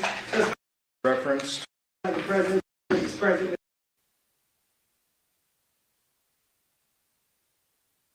C 377239, stating that versus Devyn Michaels. May the record reflect that Ms. Michaels is present with her attorneys, deputy district attorneys on behalf of the state. May the record reflect we are outside the presence of our jurors. State. There was some confusion earlier with a late marked exhibit, so I just want to clarify for the record. 112A is the shower photo that we referenced. We moved for the admission of that because it's not admitted apparently. Okay. No objection. 112A will be admitted. To clarify the earlier record, the one I was representing was 168A is actually the backyard photo, and we would move to admit, actually that one is admitted. 168A for the record. Okay. 291A. Oh, actually. For this witness, we showed defense counsel following exhibits. I'll give you this. 239, 243, 265 through 268, 291A, 339, 344 through 352, 360 through 361, 363 through 368, 373 through 389, 394, and 436. Okay, and are those going to be stipulated, or are you? We will stipulate the admission of those exhibits. Those will be admitted pursuant to stipulation. Anything else outside of presence? I don't believe so. Nope, that covers it. Okay.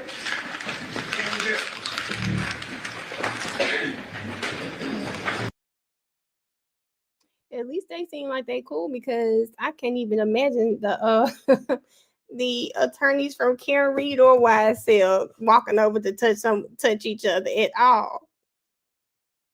It just was not going to happen.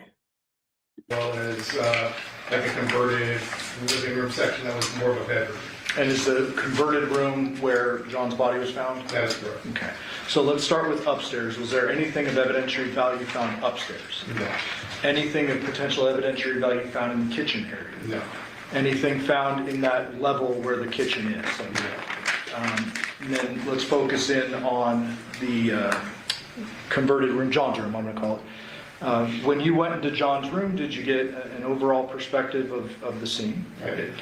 Did you go kind of look around and search different various items? Yes. Did you make any observations of the body itself? I did. And what were those? That the body was laying, across the bed with obviously decapitated. Did you notice a substantial amount of blood under his head? Or where his head should be, I'm sorry? There's blood on the mattress, I believe, as well as on the floor. Okay. Did you observe any blood on the ceiling, on the walls, or anything like that? I did not notice anything else there, no. And correct me if I'm wrong, but you've been in homicide about 2 years now, correct? Correct. Prior to that, had you responded to violent scenes before, even if you weren't on homicide? Of course. What types of scenes? I spent close to 9 years in canines, so we went to a lot of different violent calls, obviously looking for suspects that had fled, obviously in patrol work and things of that nature. I was also an officer in charge for a while, so obviously responding to like your typical patrol calls, violent crime scenes, suicides, anything of that nature. Okay. Did you make any general observations about the blood situation in this particular scene? It looked a bit localized around the actual body. What do you mean by localized? As far as like the pool on the mattress as well as underneath, but nothing like you mentioned as far as like on the ceiling or anything like that. Just so I can clarify, did you observe any blood staining or patterning or dragging or anything other than in that small area around the bed? I did not. Anywhere near the front door, the garage, the back door, anything like that? No. Okay.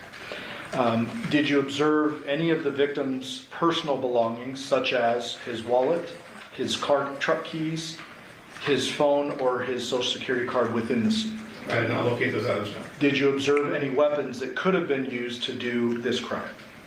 Obviously, there's going to be kitchen knives and things of that nature, but nothing that was obvious. Yeah.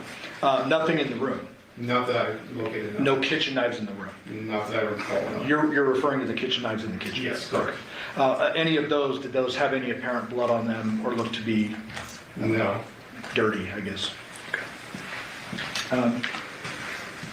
When, at some point in the investigation, do you get called out to execute a search warrant at a different residence? I did.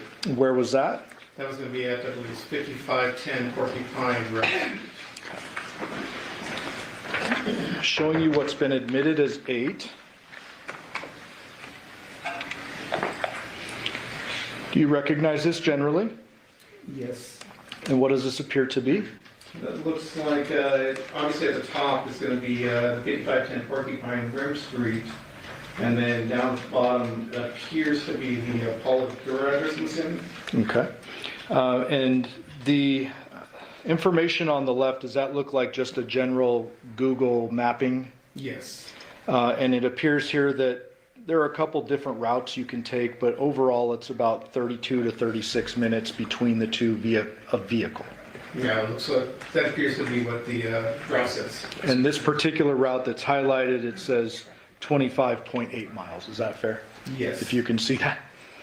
And this Paladura scene within your jurisdiction in Henderson. Yes. Porcupine Rim scene is within Metro's jurisdiction, but as a result of you investigating a Henderson homicide, you go into that jurisdiction. Yes. Is that common for agencies to overlap during investigations? When was it that you responded to this Porcupine Rim scene, if you can recall? I believe that was later in the evening on the 7th. So we're still on the 7th? Okay. Is that a yes? Yes. States 239, already admitted. Is this the Porcupine Rim address? That appears to be so, yes. And there's two very apparent vehicles, but then there's one kind of tucked behind the van. Can you see that? Yes. Were you present for the searching of any of that? For the overall residence, yes. Okay. Were you present for the searching of the vehicles, or? I believe the other detectives in our unit were actually searching those specific vehicles. Okay. And you obviously are working in tandem with other detectives and crime scene investigators as well. That's correct. So I pulled a few photos. We'll have a crime scene investigator talk about the scene later, but I want to direct you to a few things. States 265, do you recognize this? Yes. What is this? That appears to be the front entry room inside the residence. Okay. Fair to say there's a shoe rack on the right side here? Correct. And did you find any shoes that were black and white Nikes with a white Nike swoosh across the outside? I did not locate it. Okay. Showing you states 268. Is this the same room? Yes. Do you see these samurai swords here? I do. Were those of something of interest that you guys were interested in? Yes. And did you observe those? I do not recall actually pulling them out personally, but I did observe them in the room. Okay. Did somebody pull them out and check if there was blood on them? I assume so, yes. Okay. But you wouldn't know that? You don't recall? I did not personally do that. Okay. 267. I can't remember why I put this up. Do you see anything of evidentiary value found in this one? No. Okay.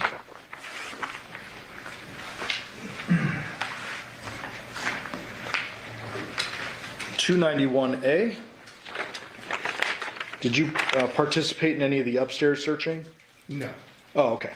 Do you recall ever having found you or anyone on your team black and white female-sized Nike shoes with a white swoosh along the side? No, no. Did you participate heavily in the search of the main bedroom? The downstairs master? Yes. Correct, I did. Tell us generally what your observations were of that bedroom. Appeared to be like the largest bedroom in the house. That was downstairs. It was cluttered with lots of different clothes, papers, electronic devices, things of that nature. And during the course of your search warrant, are you looking for particular items that are authorized by the judge? We were. And then if you come across something that was not originally expected or authorized, what is the procedure then? Well, typically we'll obviously take note of it and identify it and contact the lead detective to determine what course to take from that point. Okay. In this particular case, were you looking for any items associated with the victim? We were. And did you find some items associated with the I victim? did. Describe the search process and how you came upon those items. So with the search process, just when executing a search warrant, we obviously let our crime scene analysts first enter. They take overall crime scene photos of the thing, or the way the condition of the room was before we enter. After they're done with that process, then we enter, and then we actually physically search for the items that are within the search warrant. Okay. In this particular case, were you tasked with searching through the dresser in that master room? Yes, And did you find something of note? I did. What was that? I found a black wallet as well as a set of car keys. And you know, before we get there, I'm going to show you 366. You recognize that?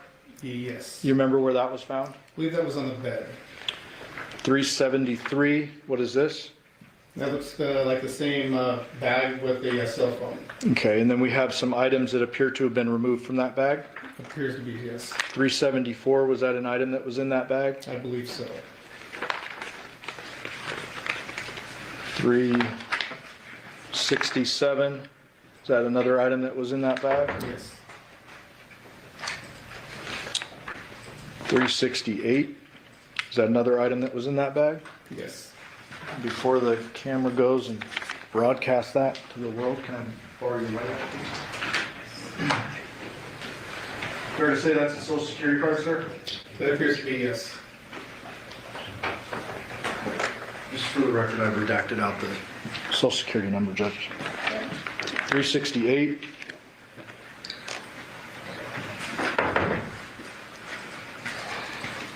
Can you read into the record the name on that social security card? The social security card says Johnathan James Willette.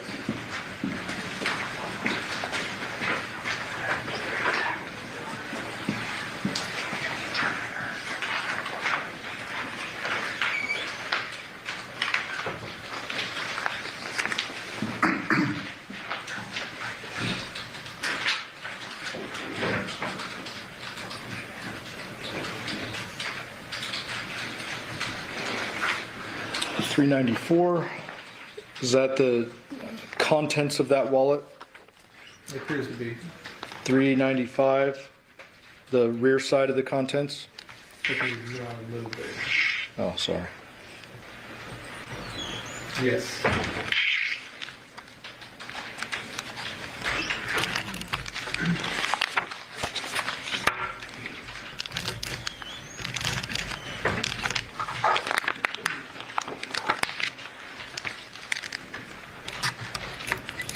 The condition where it was actually found? Yes. 363, same thing, just showing a different angle of how the social security card was found? Yes.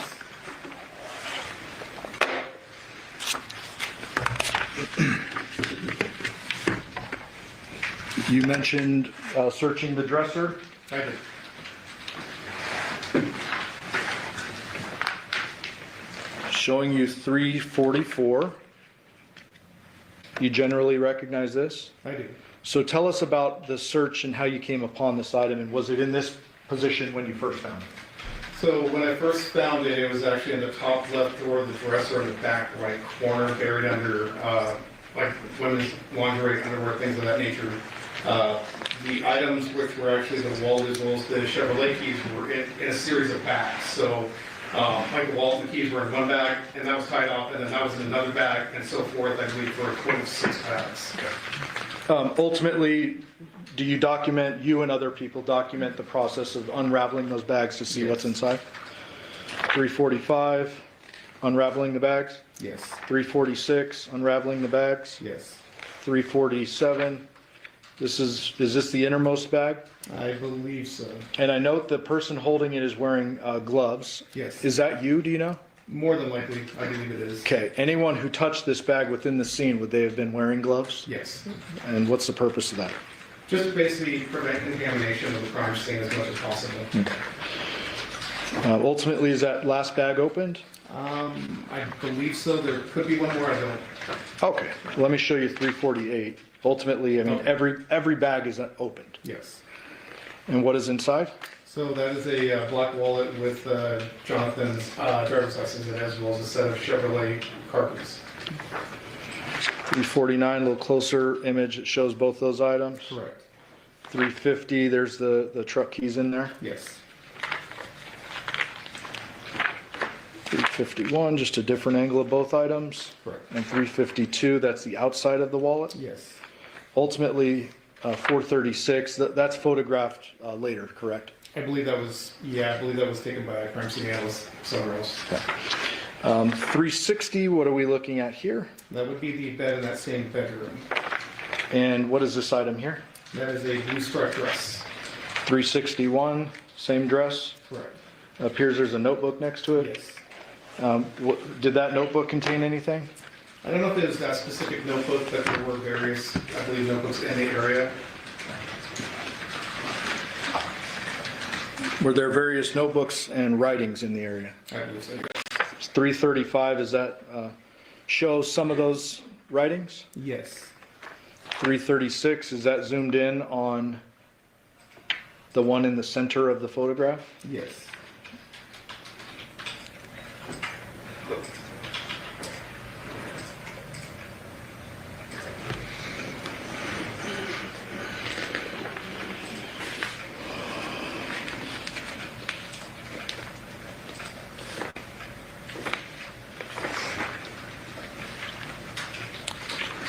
.338, is that another one of those writings? This one like crumpled up? Yes. 339, another one of those writings? Yes.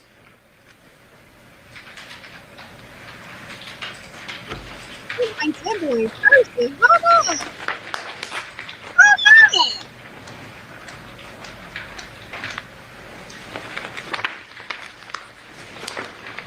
337, another one of those writings? Yes.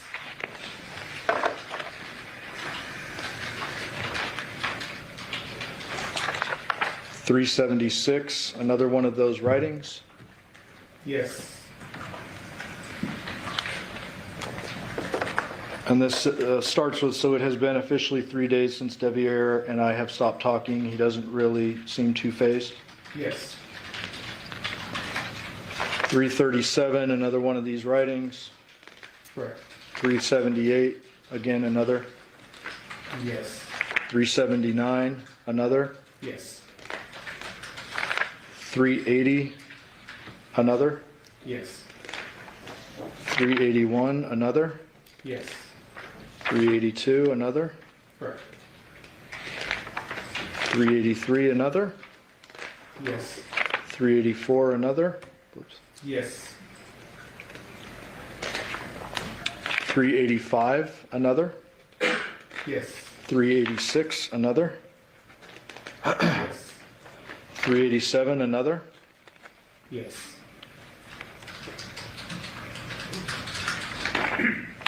388, another. Yes. And 389, the last one. Yes. This one starts with broken heart again, another lesson learned. Yes.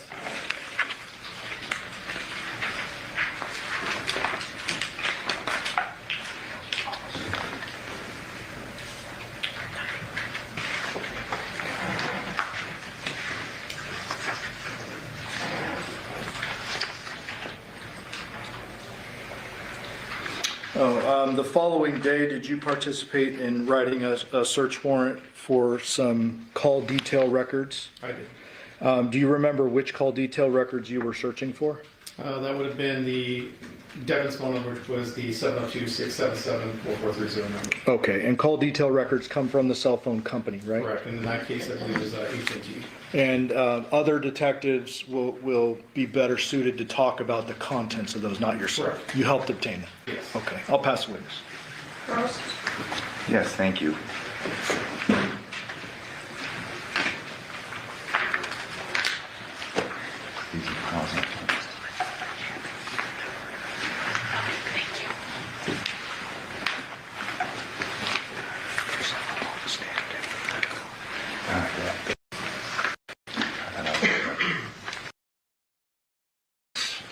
Were those ones that You would testify that these were recovered at the Porcupine residence? were those ones that we were just going over? Correct. Several of them, correct? Correct. You reviewed these in preparation for your testimony today? I did. Would you agree with me that these appear to be entries into a diary, perhaps? I'd say like a journal of sorts. Okay, fair enough. And did these writings contain dates that you recall? I don't recall seeing dates. Okay. So in reference to the contents of these, you can't give us any indication as to when they were written? No. Months before, years before, fair to say? That's a fair assessment. Are you aware of how long the occupant, or first of all, who owned this home? Legally, I don't know exactly who owned the home, but I was told that Devyn and Debbie lived there. Okay. Are you aware as to how long Devyn had been living there? I am not aware of that. Years, months, no idea. In fact, you have no idea where these were authored, correct? No. Were you aware of what was going on between the two houses, the Palmadura house and the Porcupine house? Occupants, what was going on, a move? Were you aware of what was going on? Yes. Based upon your knowledge, Johnathan Willette was moving into the Porcupine residence, Yes. correct? That's what we were under the impression. And that was the residence where you found the wallet, the keys, social security card, correct? You'd agree with me that it appears that items had been moved in, they were out of place. I mean, the place was kind of messy and looked like a move. It did. Okay. Did you have, when you were at the Paladura house, that house was in disarray as well, correct? I think that's a fair assessment. Fair to say that it appeared that the occupant, specifically Johnathan, was moving. Yes. In reference to the interview that you had had with Devyn, that interview began approximately 12 p.m.? I believe so. And that was at the Paladura house, correct? Yes. In the general area. It wasn't inside the house, obviously, but it was out front. Okay. Fair to say that she had been summoned to the house and she had come? She did. Had there been a discussion that neighbors had called her or something that she knew something had occurred?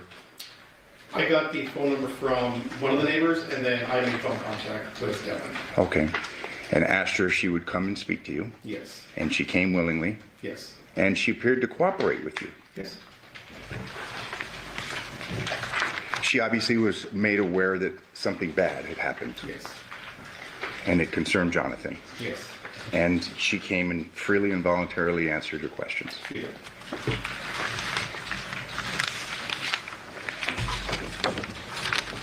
Thank you. I have no further questions. Oh, actually, one more question. You were given the map, the distance between the two houses. Do you have that, counsel? Yeah, right. I have one map. It's probably under this. Do you recall that it was a Google map in the distance? So that with internet map, yes.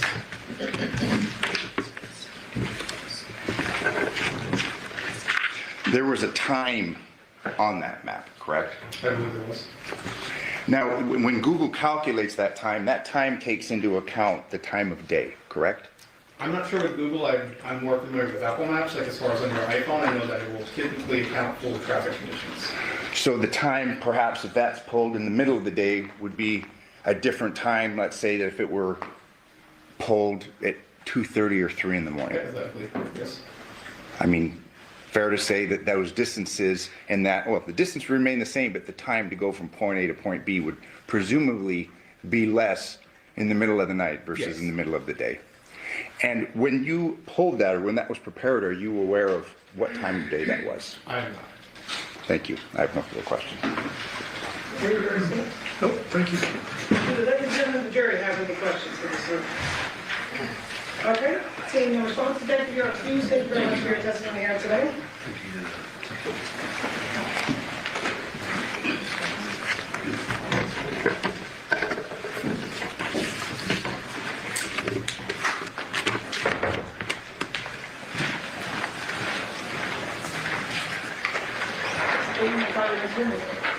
The state calls Devyn Willette. Come y'all. Here.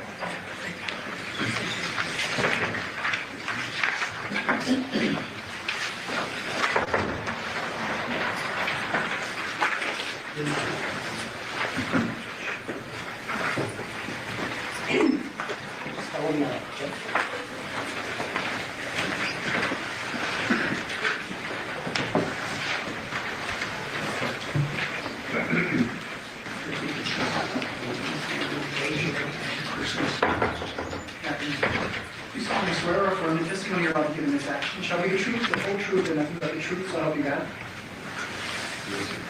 You have a seat. Sir, if you please state your full name and then spell it for the record. Devyn Michaels, Can you spell that for us, sir? DEVIERWILLETTE. Thank you, sir. Whenever you're ready, sir. Devyn, how old are you? 29, sir. I can see this, so you don't have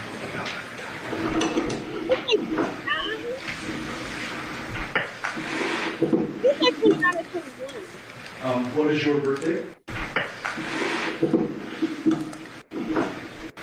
can see this, so you don't have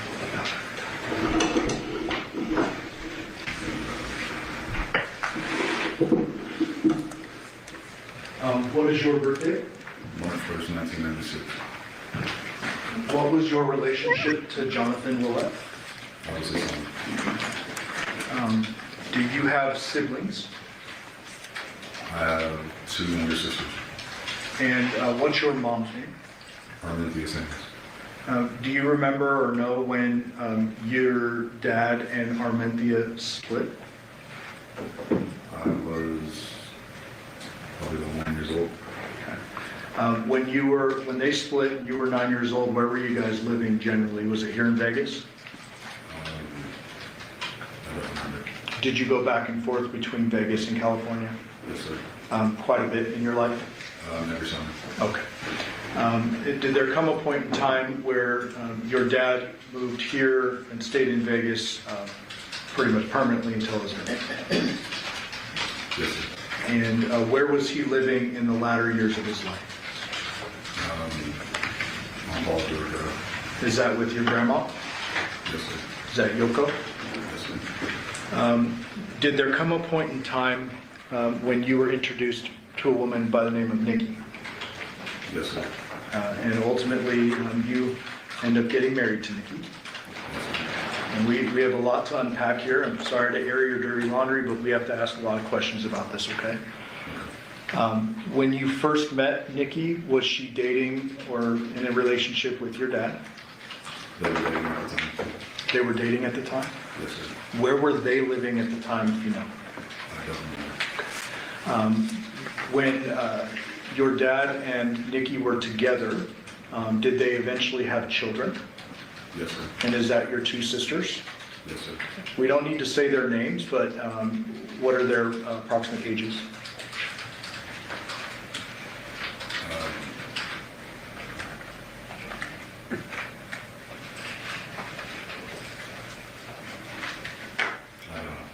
Okay, that's okay. I just need an approximate. So are they right now under the age of 13? Yes, sir. Okay. So were you in kind of living with Dad or anything like that when he was with Nikki? Yes, sir.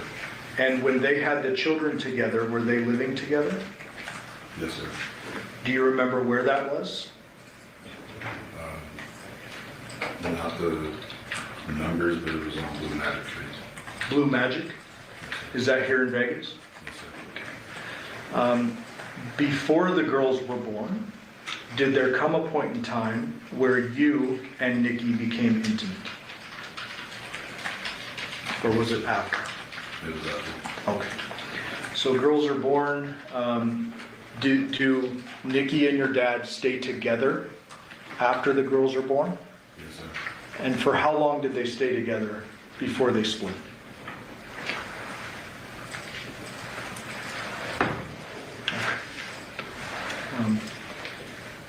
When eventually, after the girls are born, do you and Nikki enter into an intimate relationship? Yes, sir. About how old were you at that time? 19. 19 years old? Yes, sir. Do you know how old she was at the time? No, sir. How was it that that relationship kind of started?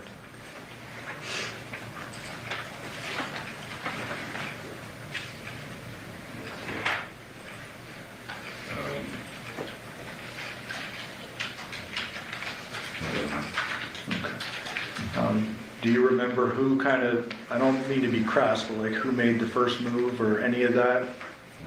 Okay, it was a long time ago, right? While you were intimate with Nikki initially, was she still dating your dad? Or in a relationship with your dad? Yes, sir. Does it embarrass you to admit that in front of a bunch of strangers? Yes, sir. Did you continue being intimate with Nikki for an extended period of time? Yes, sir.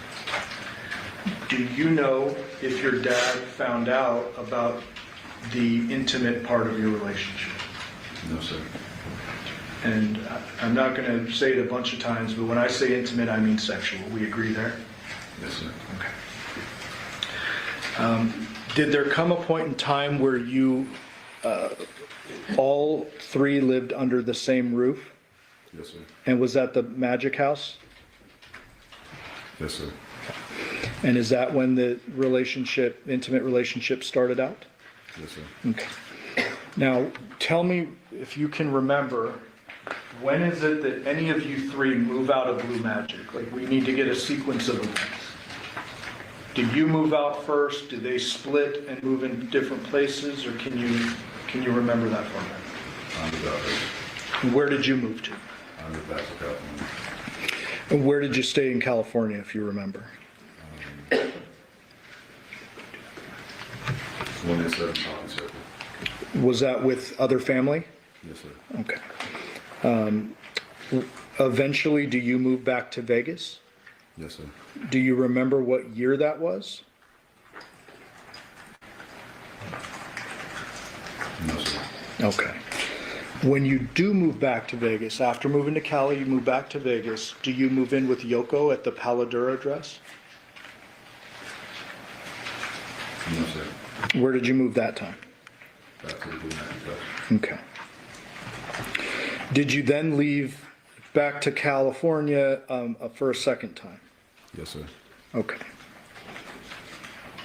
And while I stepped one step too far ahead, when you moved back to Vegas the first time, you moved into Blue Magic. Who was living at Blue Magic? My father, Nikki, Samantha, Jimmy. The two girls? Yes, sir. Okay. Was there some kind of discussion with Nikki at that time about being pregnant? Yes, sir. Describe that for the jury.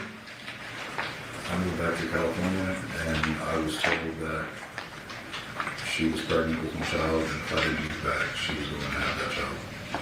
So she tells you this? She told me that. So you had gotten out of the situation back in Cali, and you, I presume, talked to her over the phone or something? Yes, sir. She tells you she's pregnant, it's yours, and unless you come back, she is going to have the child. Yes, sir. What did you do in response to that?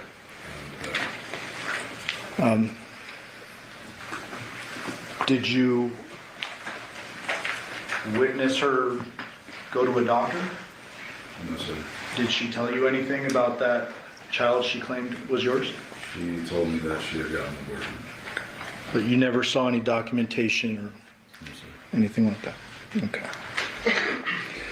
So you're pulled back into the situation, you're back here in Vegas, and then you move out again to California. Yes, sir. When you moved back to California that time, do you remember your dad, Nikki, and the girls still staying at Blue Magic together? Yes, sir. Okay. So then you go back to California, and when is it that you return?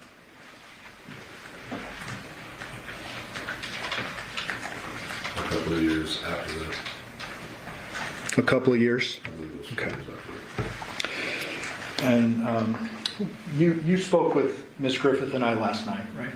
Yes, sir. We talked about, I'm going to ask you some questions, and if you don't know a date, you estimate, but don't guess. We're in agreement there, correct? Yes, sir. So you're doing your best with the dates? Yes, sir. Okay. When you moved back this time, were the girls living with Nikki and just Nikki? Yes, sir. Where was your dad living? Paul Drive. Where did you move to? Paul Drive. So you lived with your dad? Yes, sir. Who else lived in the home? Yoko and Yoshida. Is Yoshida Yoko's partner, friend, boyfriend? Yes, sir. They're elderly folks. Yes, sir. When you lived with your dad, how was your relationship at that time? It was fine. I worked with him. You worked with him too? Yes, sir. Doing what? Anything and everything. Okay. From moving houses to setting up backyards. Moving houses, setting up backyards? Okay. So let me ask you kind of a general question before we move on. Is it fair for me to say that your dad was in and out of your life growing up? Yes, sir. Did you have a strong relationship with your dad as you're getting into your late teens, early 20s, or was it just kind of a, that's my dad and you don't see him too often, or what? No, I love my father, so we have a strong relationship. Okay. Did there come a point in time when you're living with him at Paladura and working that you guys have some disagreements about work and other stuff? Yes, sir. Would you consider your dad to have been a hard-headed person? Yes, sir. Okay. Was he an opinionated guy? Yes, sir. Okay. Did you ever tell your dad that you had been having a sexual relationship with the father of his other children? The mother, you mean? The mother. Jeez, I said father. Yeah. No, sir. I apologize. Knowing your dad as you did, if he had known you were having a sexual relationship with his mother of his children, is he the type of guy that would have just said nothing and let it go?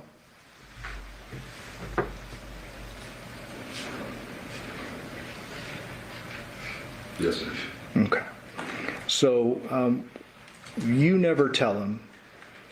I don't want to ask an obvious question, but why not? I couldn't live with the courage to do it. Okay. Eventually, do you move out of the Paladura? 1 second, Mr. Johnson. You can't hear him? Okay. And I'm sorry, sir. Your voice is, thank you so much. Your voice is just very soft to people. And we're going to see if we can figure out this.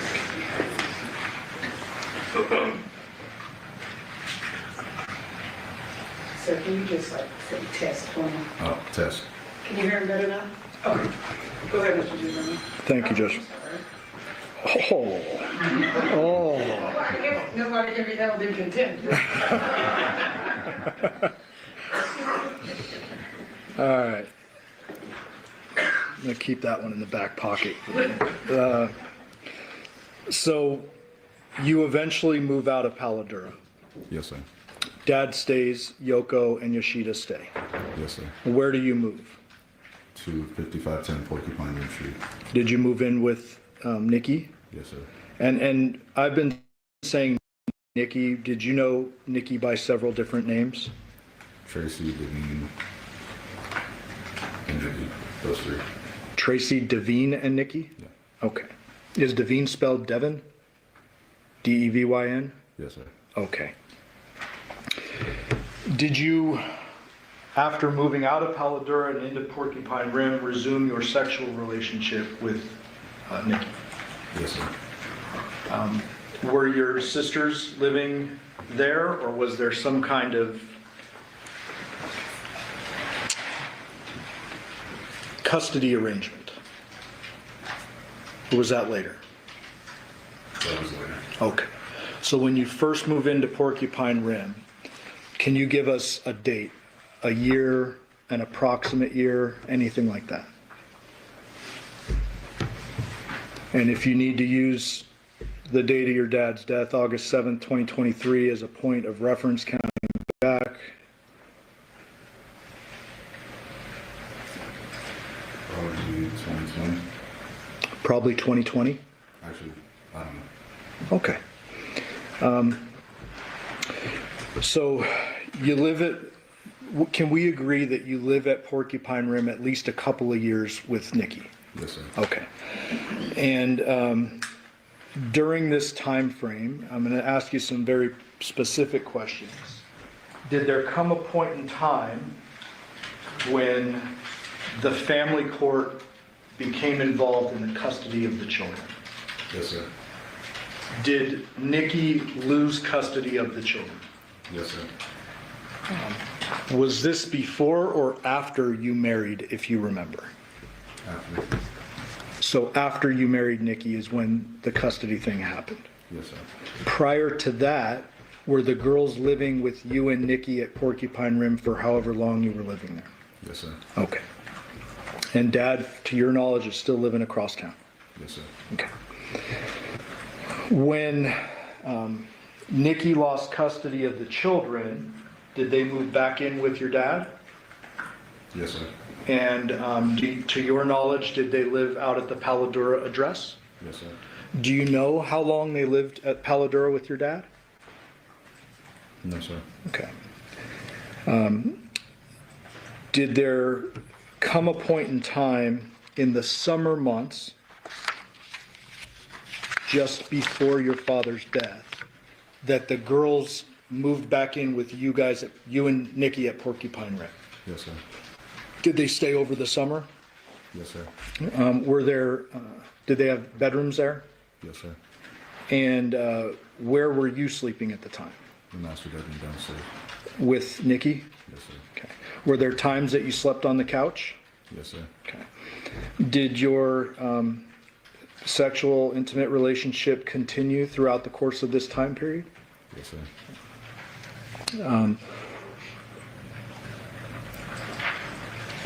I hate to air out your laundry, like I said, but I just have to ask it.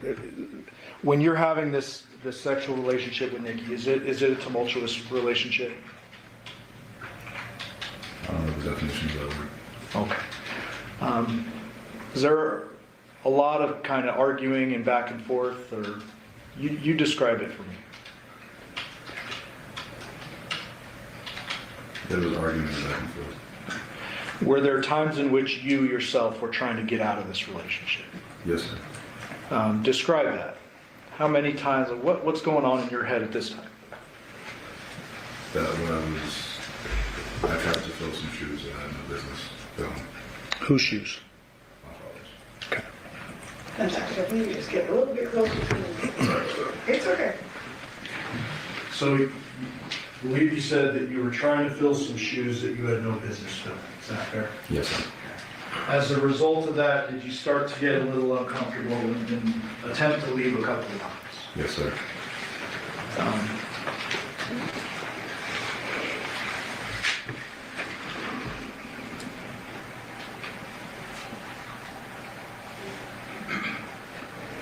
Did there ever come a point in time, and I want to be precise here, prior to you learning of your dad's death, that you learned he was going to move in to the Porcupine Rim address?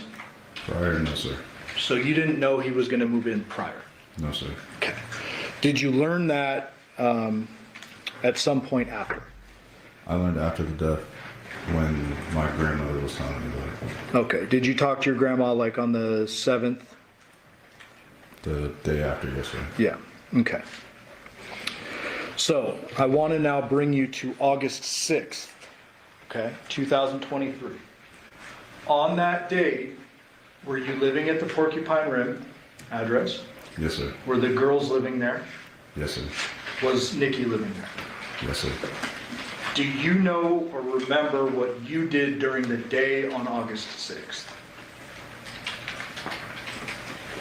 I woke up and I went to work, and I got a phone call from my grandfather saying that my dad was critically injured, and Okay, let me clarify here.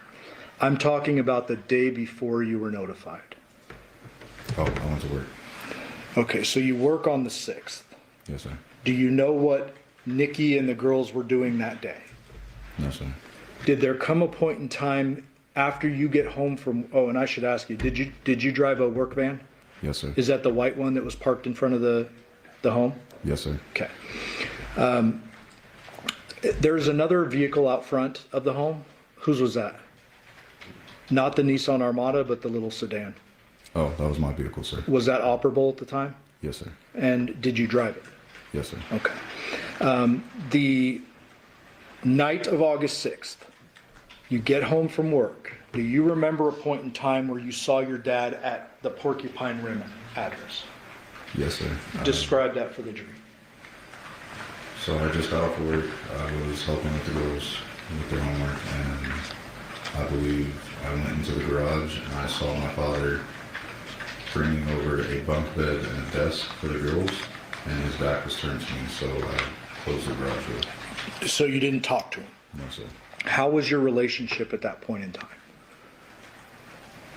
We hadn't talked for a while. At some point prior to that, had he learned that you had actually married Nikki? Yes, sir. How was that conversation, or if you had a conversation about it? He sent me a text message asking, or saying, I don't know what you're doing, but it's not right. And I responded with half of what you know is true and the other half isn't. So your dad clearly knew you were.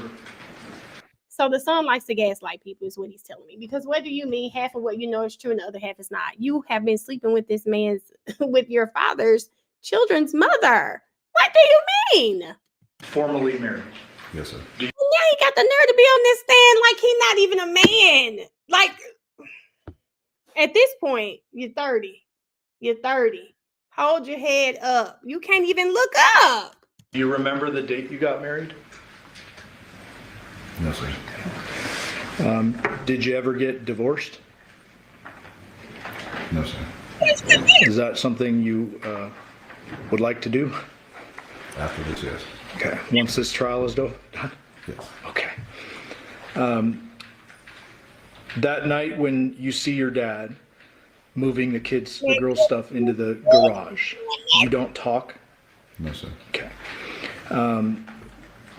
What did you do after that? Did you just go back inside or what? I went back inside and I continued watching the movie with the girls.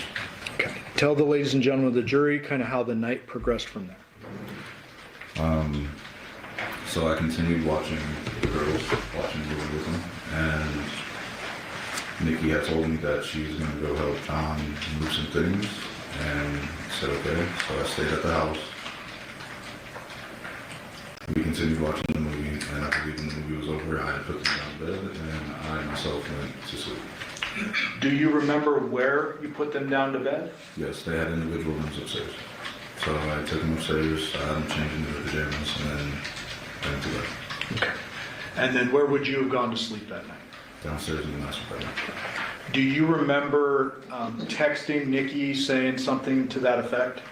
I remember texting her, letting her know that I had put the girls to sleep, and I myself knew going to sleep because I was working the next day.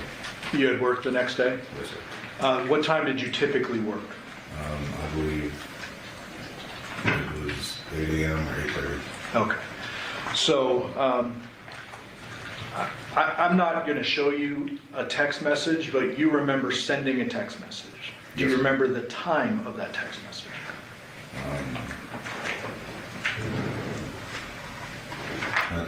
I believe it was 10 p.m. Okay. And so after the text message is sent, do you remember receiving a response from Nikki, or you just go to bed? I just went to bed. And if I didn't ask you, where did you go to sleep? Downstairs in the master bedroom. The normal place you sleep. Yes, sir. When you went to bed, was Nikki home? No, sir. And that would be why you sent her the text, correct? Yes, sir. Do you remember waking up at any point after falling asleep that night? I remember waking up around 2 to her getting into bed, and since I had work early in the morning, I didn't ask anything of her. I just looked over, I saw her, and I went back to sleep. This was, to you, a normal night, right? You would have no reason to ask her anything, right? No, because if they're moving things around, if they're just working through the night to try to get it all done. Okay. When you looked over, did you see anything out of sorts about her? I mean, I understand it was a normal night for you, but like, did you observe anything that was different? No, sir. Okay. Did you go back to sleep after that around 2? Yes, sir. Do you remember when you woke up the next morning? Yes, sir. When was that? Around 6 a.m. Tell the jury how that morning progressed. I woke up around 6 a.m. and I got ready for work. I'm usually the first one that's up, so I got dressed and I went to work. Okay. Do you remember seeing Nikki or the girls or anything that morning after you woke up? No, sir. Okay. And do you remember where your job was that day by chance? I worked at Hometronics, so I was all over the place in my cities. Okay. And would you, when you're working, do you drive the, work van? Yes, sir. When you're on your off days, do you drive the work van or the car? The car. Okay.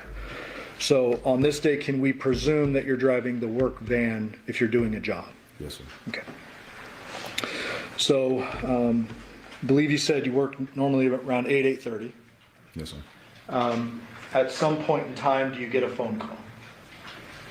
Yes, sir. Describe that for the jury.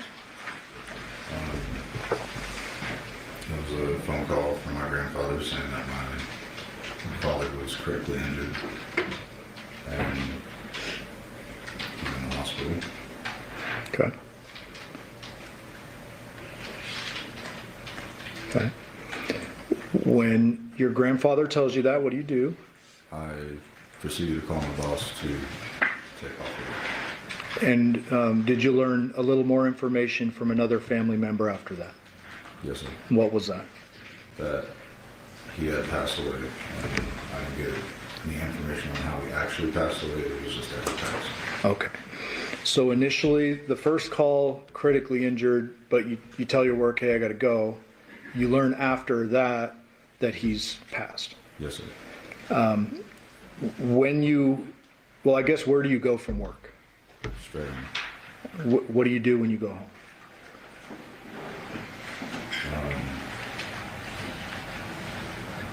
Started drinking. Okay. Did you drink back then? Yes, sir. Do you remember, before you started drinking, if the girls or Nikki were home when you arrived home? No, sir. You don't remember, or they were not? They weren't home. They were not home? No. Okay.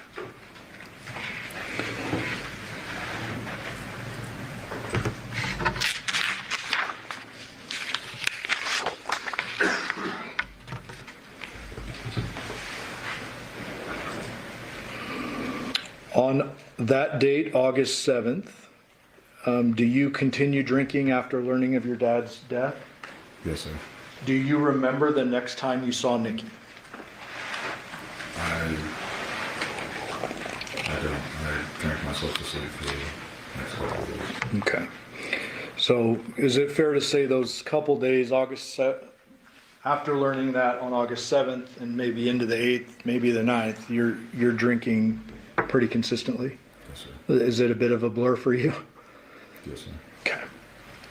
Okay. At some point in time, do you remember police coming to the Porcupine Rim home? Yes, sir. And did they come inside and they do a full search and everything? Yes, sir. Do you remember what day that was? No, sir. Okay. I want to ask you some questions about items in your home. At the time you were working for Hometronics, correct? Yes, sir. You had the work truck. Yes, sir. I presume you had some tools. Yes, sir. Were there times in which you had saws and stuff like that? Yes, sir. Do you normally carry a saw, or is that something you use for particular jobs, or how does that work? I had a drywall saw inside my bag along with a screwdriver, a flathead, an electric drill, measuring tape, leveler. Okay. Is there a safe inside your home, or was there back then? Yes, sir. What was that safe used for? Guns. Did you have guns? Yes, sir. How many do you have, or did you have back then? 3. Are you you're allowed legally to possess guns, right? Yes, sir. So you have 3 guns. Are they handguns? Yes, sir. And do you remember having them on August 7th, or was this general around that time frame? We've owned the guns for a while. Okay. Did your dad have guns too? No, sir. Okay. So you had guns, your dad didn't? No, sir. At least to your knowledge? Yes, sir. Okay.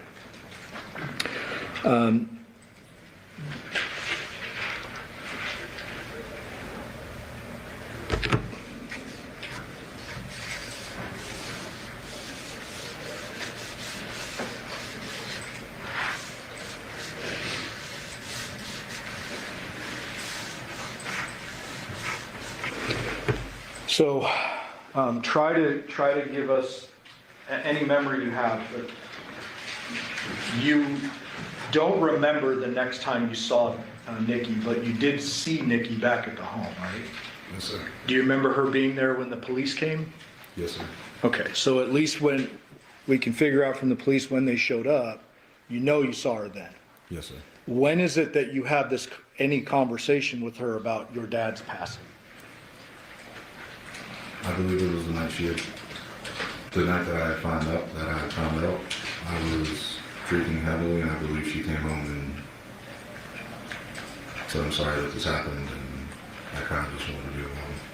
Okay. You eventually, during the course of that search of your home, you're interviewed by police, correct? Yes, sir. And you understand that was recorded. Yes, sir. At some point in time, you give a lengthier interview, correct? An interview. Oh, yes, sir. And with that, you understand that was recorded as well. Yes, sir. You ultimately learn that Nikki is arrested, correct? Yes, sir. When is it, if you remember, that you learn she's arrested for the murder of your dad?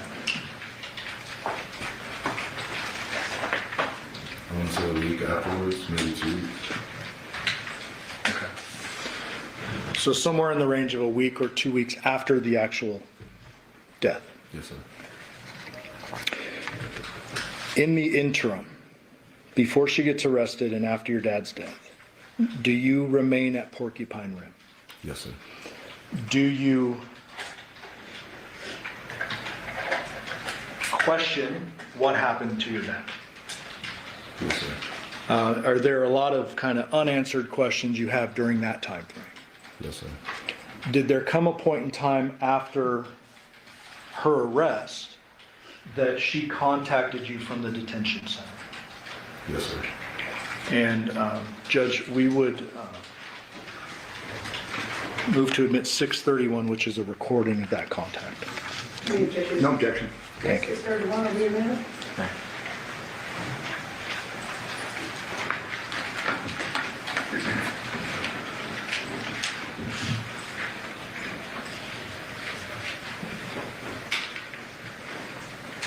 Permission to publish? Yes.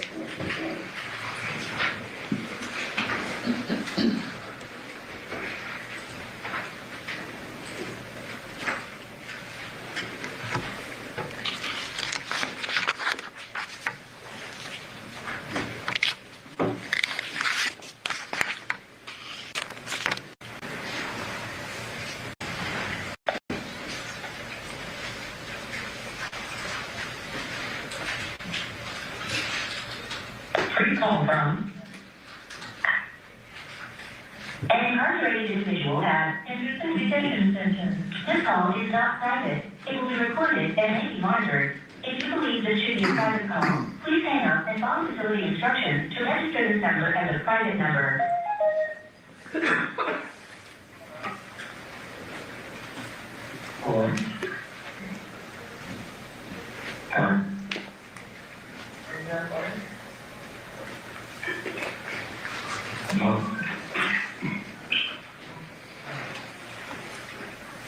Can you hear me? Can you hear me?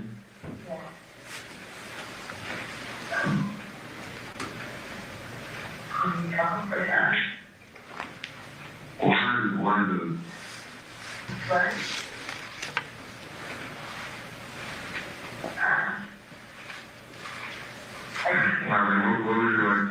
What would you like to talk about? I don't know what's going on.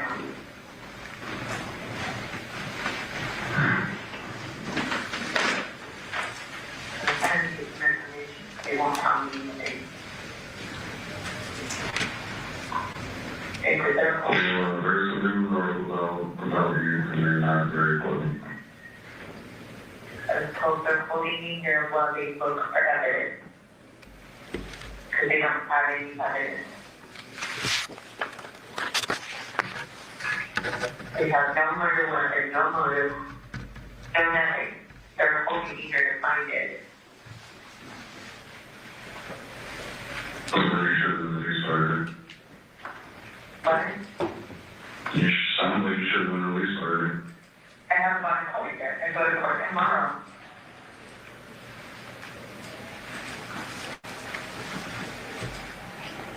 well, I'm not even in California. Okay. CPS at the girls. With my grandfather. Are you getting fingerprints so they can go with him as we might go with your grandparents?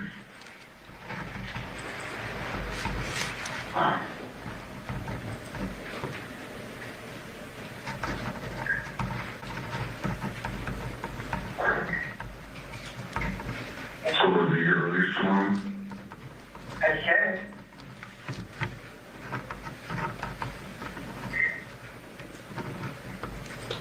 That's what I'm hoping for.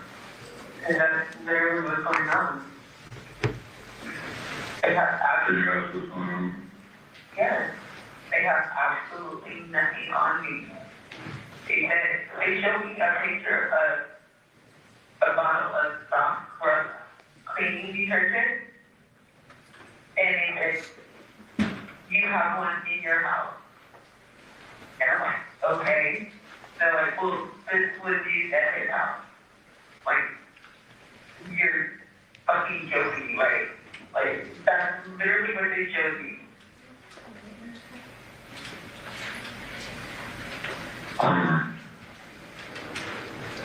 If you're getting released tomorrow, I'll leave it over.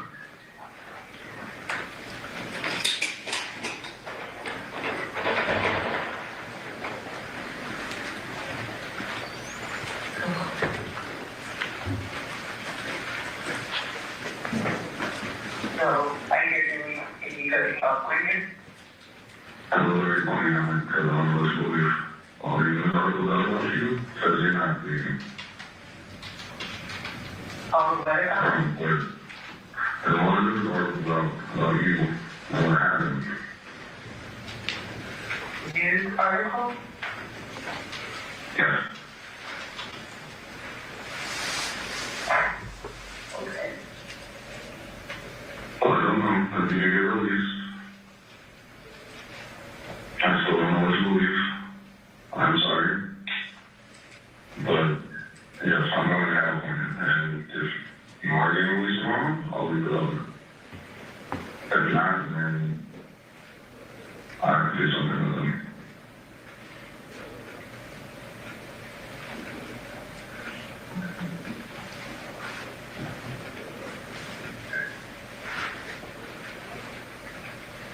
My grandmother's on the way ready to get close to the house.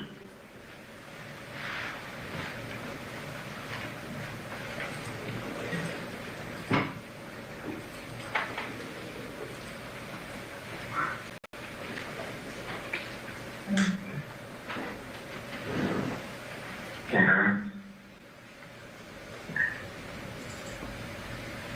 I don't see this person taking movies or news articles about me and have literally nothing. Was so bad and points that you did. The second one was very graphic and still points that you did.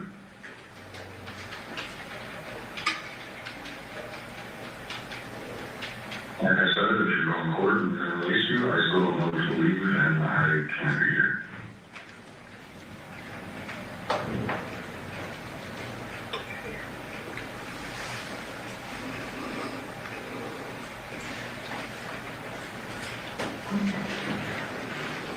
Karen?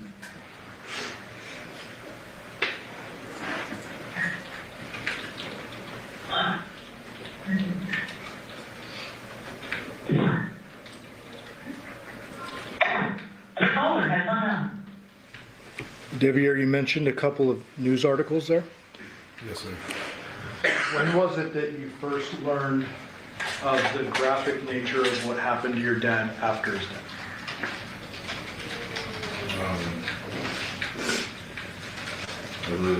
I believe it was a day prior to the phone call that I was sent an article from the Las Vegas News explaining what had happened to my father and that she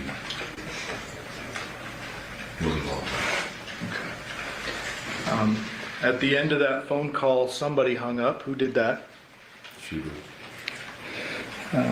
When you were telling her, I'm leaving to California, I'll leave the dog, Did you already plan when all this kind of madness started to break it off?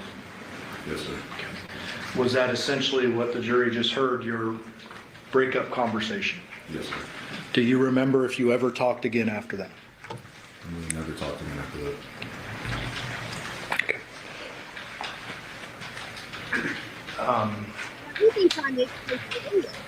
Look at me. Did you kill your father? No, sir. Did you have any involvement in killing your father? No, sir. Did you have any involvement in what happened to his body after? No, sir. Pass witness. All right. Ladies and gentlemen, it's going to be a moment of cross-examination. We're going to take a brief recess before we get cross-examination of this witness. During this recess, you must not discuss or communicate with anyone, including fellow jurors, in any way regarding this case or its merits, either by voice, phone, email. Ash, it sounds like he broke up with her. He said, listen, I'm going back to California and I'll leave the dog. He broke up with her. But from his testimony, it also sounds like he'd been trying to separate himself from her. He left, went to California. She brought him back by saying, I'm pregnant. If you don't come back, I'm going to have the baby. I am going to have the baby. So it seems like he was waiting on an opportunity, and her being in jail, I don't know. Because the defense could flip that. You wanted to get away, right? You couldn't get away with her out, right? So if you killed your father and she goes to jail, doesn't that get her out of your way? Okay. No, I couldn't understand what they were saying. Thanks. Shout out to Lexi. Lexi was putting stuff in the chat. I could barely make out what they were saying. And this judge take a lot of breaks. Ship out versus Glanville.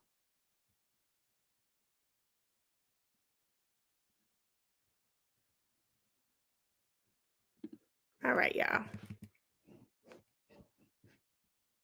Robert Draskovich, my partner, Mike Horvath, and I represent your wife.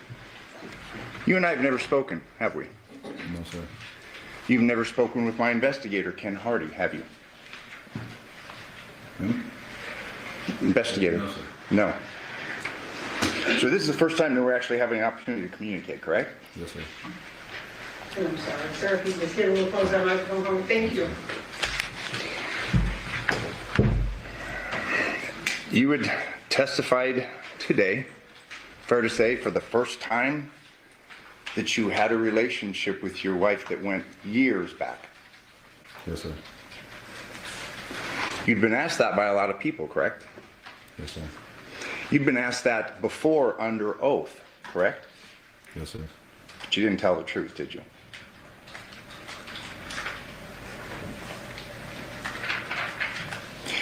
Sir, you were given copies of your prior statements in preparation for your testimony today, correct? Yes, sir. You were. You're a smart man, aren't you? No, sir. And you reviewed those copies of your statements in your testimony, correct? Yes, sir. Because you wanted to be prepared for today, correct? No, sir. I see. Sir, you can speak up on the phone. You had testified today that you learned of your father's death for the first time about 1 o'clock on August 7th, 2023, correct? Yes, sir. You'd said, I believe it was your grandfather? Yes, sir. Now, you were interviewed by police just shortly after that, correct?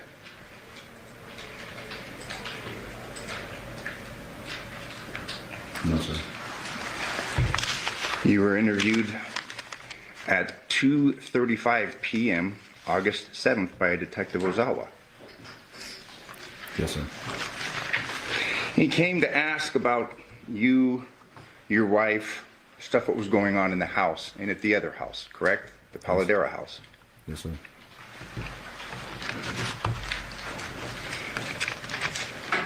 He asked you how you got along with your father, and you told him we never really got along, correct? Yes, sir. It's a little bit different than what you testified to today, correct? No, sir. It's the same, or it's different? It's the same. I worked with my father. I'm sorry, and this low voice, you can speak up, please. I worked with my father, so we bumped heads on all the things, but it doesn't mean that I didn't love my father. Okay, but the question is, how do you guys get along? And your answer is, we never really got along, correct? Only overwork. I'm sorry, sir, you have to speak up. Only overwork. Only overwork. Yes, sir. Well, it was just a few seconds after that that you said that you knew he was going to move in there, correct? And you didn't want to talk to him when he was at the house. No, sir. On August 6th. You don't recall telling the detective that? I mean, you have this transcript that I'm going to start referring to. You referred to it and you reviewed it before and to prepare for today's testimony, correct? Yes, sir. I was told shortly after his death that he was going to be in. Then I had no prior to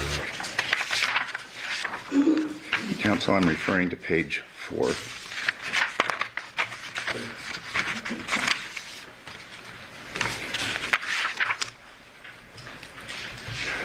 I'm sorry, I'll start on page 3. I did see him here when he was unloading everything into the garage, but I just didn't speak to him. You're asked, okay, is that you guys just don't get along or just? And then you stated, we never really did. And the detective says, okay. Correct? Yes, sir. And then you say, so not to cause any complications here, because I know he was going to move in here, I just didn't want to talk to him. That was after the death. But you're talking about, you saw him the day before, he's moving stuff in, and you're not going to talk to him because you know he's going to move in, and you guys don't get along. You were talking to the detective about what was going on in your head the day before, correct?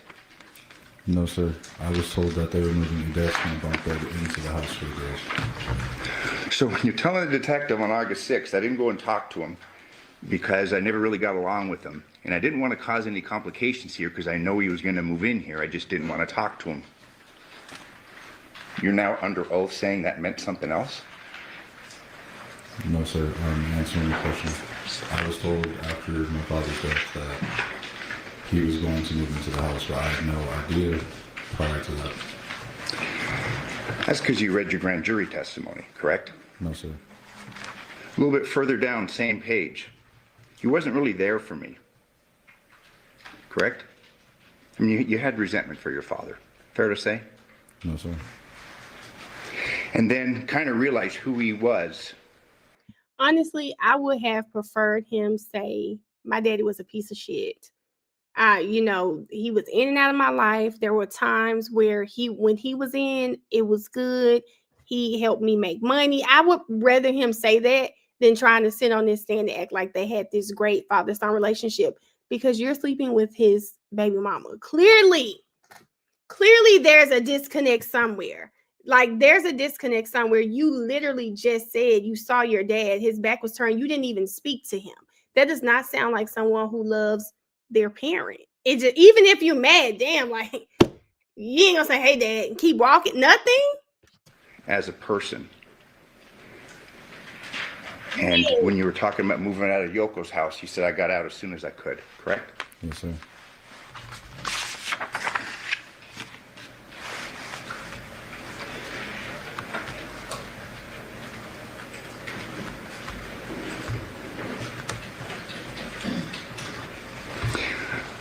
Page 5, you're asked, and then I guess, so your mom tells us that he was going to move in here.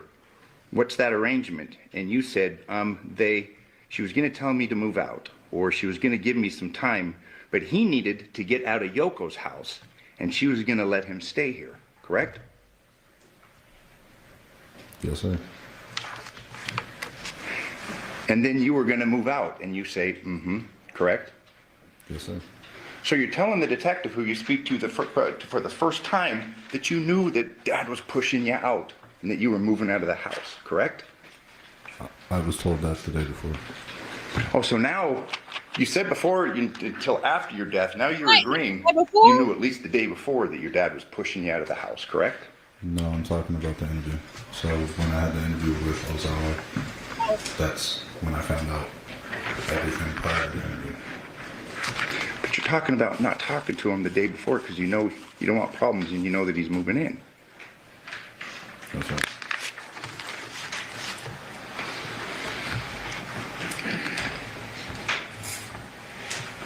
Page 6. So we don't get along. So she was giving me the heads up so I can move out. Correct? No, sir. You're saying no? And I won't misread anything. I mean, these are your words. Can you repeat? So we don't get along. This is like the third time you're saying this. So she was going to give me that heads up so I can move out. Yes, sir. And then the detective asks, and this is the second thing about your marriage. He asks you about your marriage, correct? And you say, yeah, we're married. Yes, sir. Correct? And you tell the police officer that we're certified, but it's not like we're really. Because she has a whole bunch of health problems, all that stuff. Remember that conversation you had with the detective? Yes, sir. So he asked you, so it's just like worked out for like insurance, you're saying? And you say, well, not like anything bad, but like for the girls, correct? Yes, sir. That wasn't true, was it?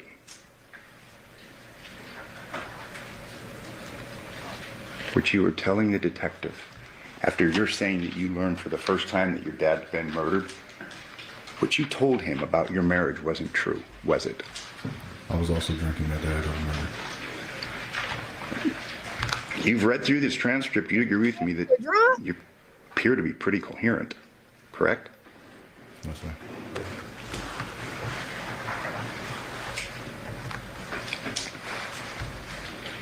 And you agree with me that this detective was kind of confused, and he's saying, well, wait a minute.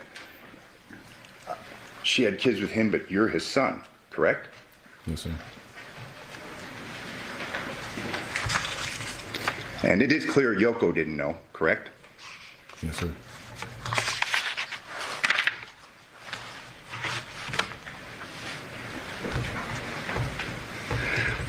Page 7, detective asks again, trying to clarify this relationship and what's really going on. So he asks you, so I didn't know, but you're saying that you guys are married more out of convenience, not like you guys actually love each other. And you respond, yeah, we don't. It's not like that. It's out of convenience. He was in correct? married. Yes, sir. That was a lie, wasn't it? No, sir. So God you're damn. telling us that you were telling this detective the truth? Yes, sir. Then the detective asks you, but do you guys sleep in the same room? And you say no, correct? You don't even remember his lies. God damn. Yes, sir. You guys actually did sleep in the same room. You slept in the same bed, didn't you? Yes, sir. But when he asked if you two slept in the same room, you said no, correct? Yes, sir. Then he asks you, are you guys intimate at all? And you say no, correct? Yes, sir. That wasn't true, was it? No, sir.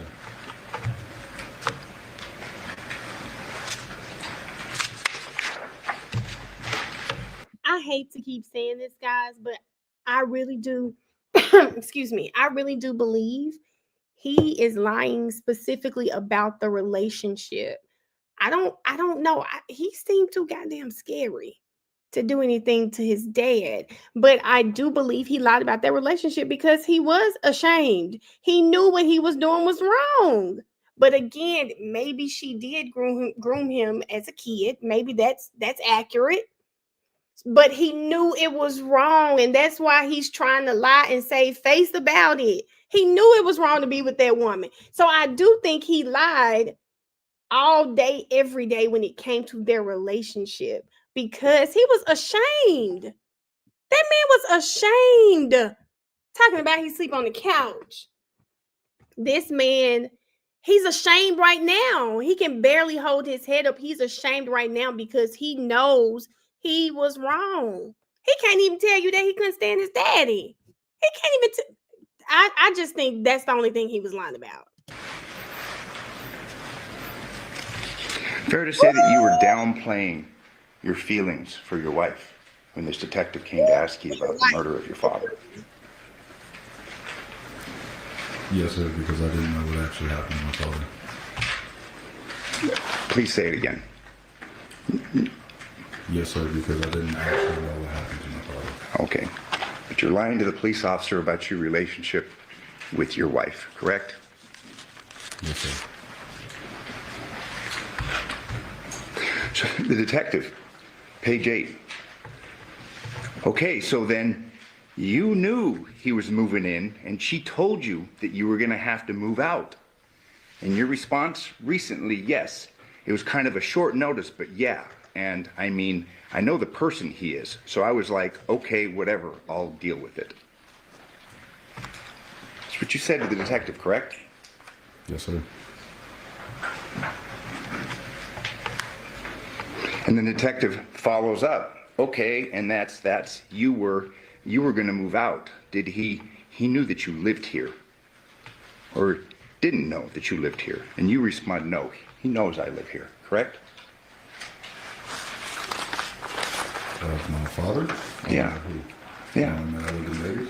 No, that lived in that house. The detective asked him, does he know that you live here? And you say, yeah, he knows I live here, correct? Yes, sir.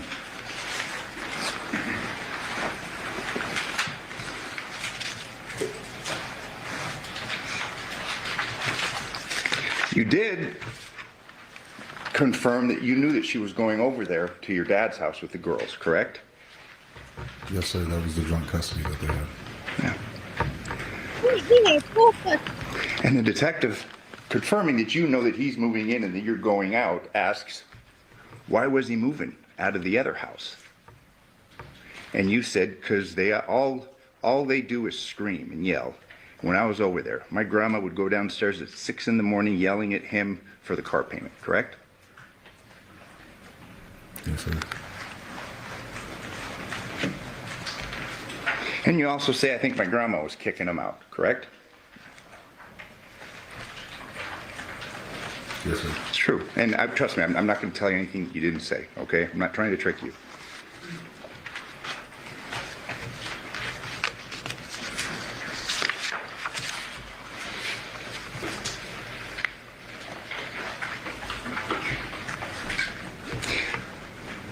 You're asked, page 10 by Detective Ozawa, bottom of the page. Okay, so then, how long has, I guess, it been planned for them to move John in over here?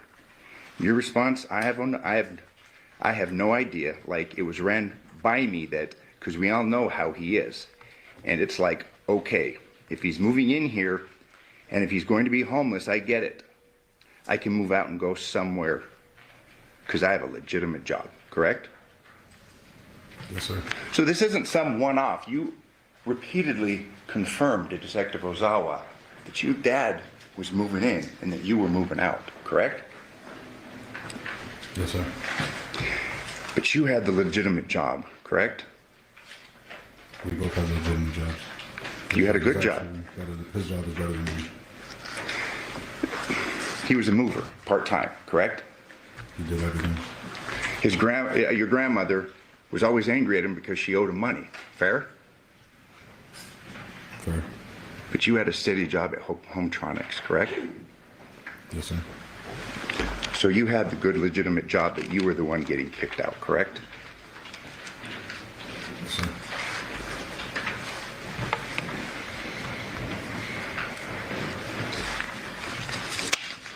In fact, you go on to state that you're a technician for Hometronics, correct? Yes, sir. And that you do security systems, correct? Yes, sir. And you install entertainment systems. Yes, sir. You told the officer that you'd been doing that for about 2.5 years. Fair? Yes, sir.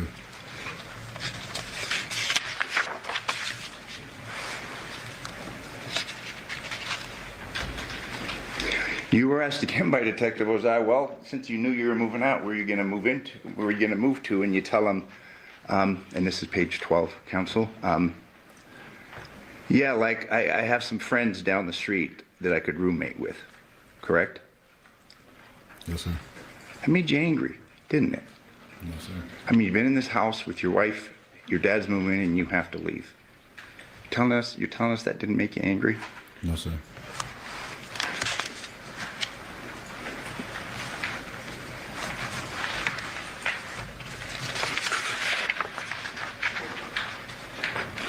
Now, today you testified that you'd worked the day before, August 6th, correct? Yes, sir. But you were actually off the day before, correct? You didn't work on August 6th. I was drinking a lot, I don't remember. But you would first tell the police officer, yeah, I worked yesterday, but then... Sir, I have to have you to speak up. The jury's having a hard time. Sorry about that. Is that better? Okay. If you could just please repeat your answer. Trust me, I'm not trying... If you could speak up, please, and just repeat that last answer. I was drinking a lot and I don't remember.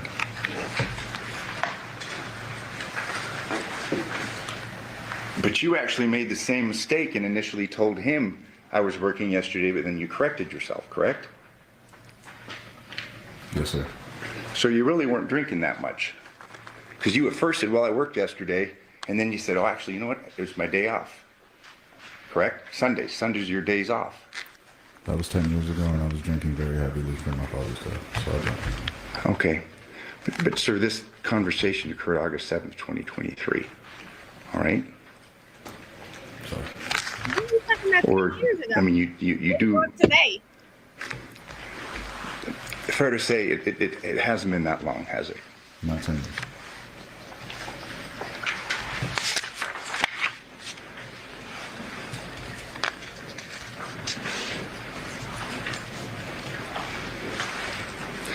In reference to the day before, August 6th, and you seeing them moving in, okay, because you actually didn't work the day before.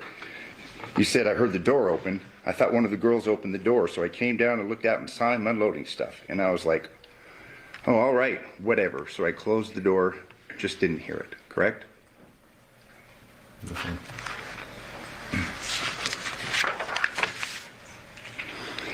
And at this point in time, you tell the detective that you actually don't have a room in the house, correct?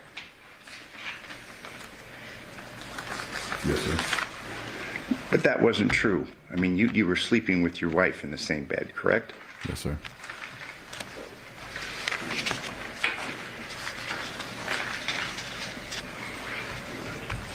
You said that your guy's a hot-tempered guy, correct? That's who it is? His father. Okay, you said your guy. Yeah. You said he's like a hot-tempered guy, correct? Yes, sir. You said he had no filter, that kind of a guy. Yes, sir.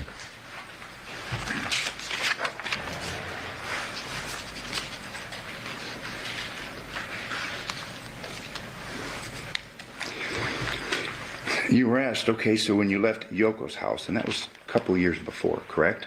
Yes, sir. How often do you talk to him? And your answer was not at all, correct? Yes, sir. And the detective says, oh, and you say nothing. I mean, you say nothing, correct? Meaning you guys don't talk. After he found out that we were married, we didn't talk after that. Detective asks you, he didn't call you or nothing, and you said no, correct? Yes, sir. No text, nothing like that, and you said no, correct? Yes, sir.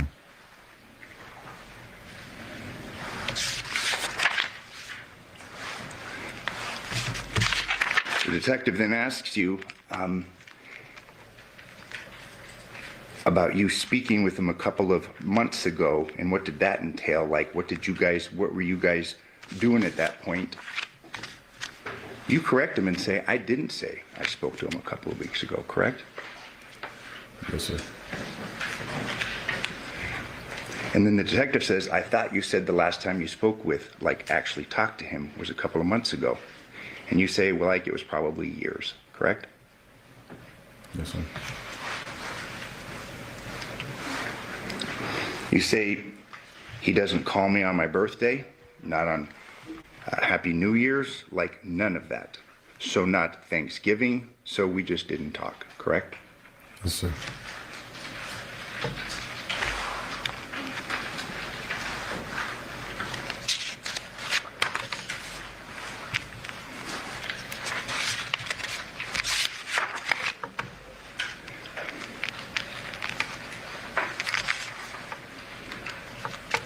And then you're asked by the detective, counsel is on page 18, is there anything you can think of that you haven't told me that you think might be important for us to know? And you say, correct?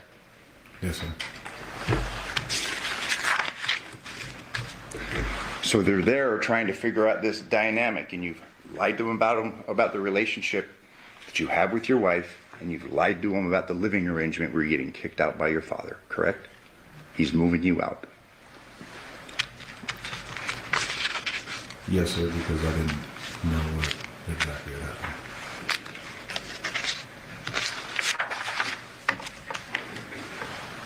You did say that it was kind of a shit show at the other house, correct? Yes, sir.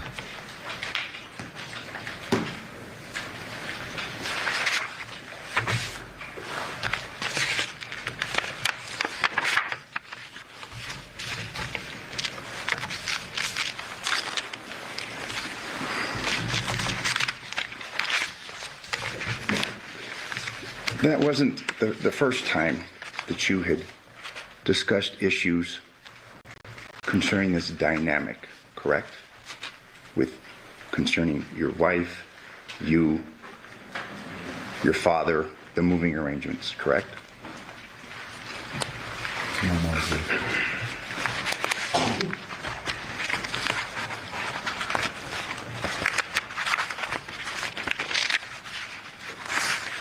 You were interviewed another time, correct? By another officer. And you reviewed that in preparation, the transcript, in preparation for your testimony today.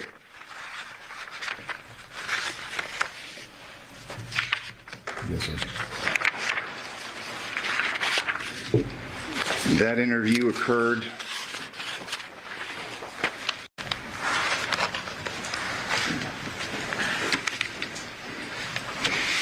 and this detective now, after speaking to you, and it's a little bit into the interview, tells you, well, you know, you weren't the main suspect. You know what I mean? This is, meaning the situation is a little different than hers. We're here to, you didn't do it, to clear you, correct? You recall that conversation? When was this again? I'm sorry? When did this conversation happen again? September 12th, 2023. Yes, sir. Remember that?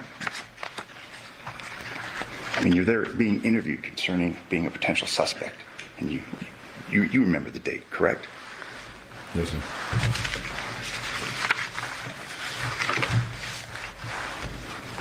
And you're being told now that we're working to clear you, correct?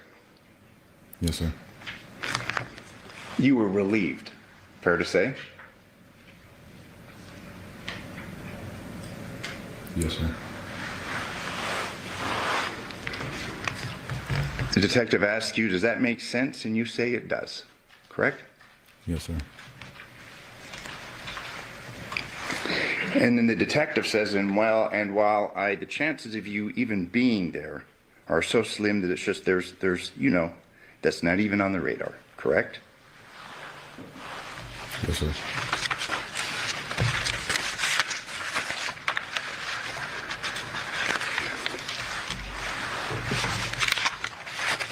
I mean, you had told law enforcement that you weren't close to Devyn. You didn't really have a real marriage.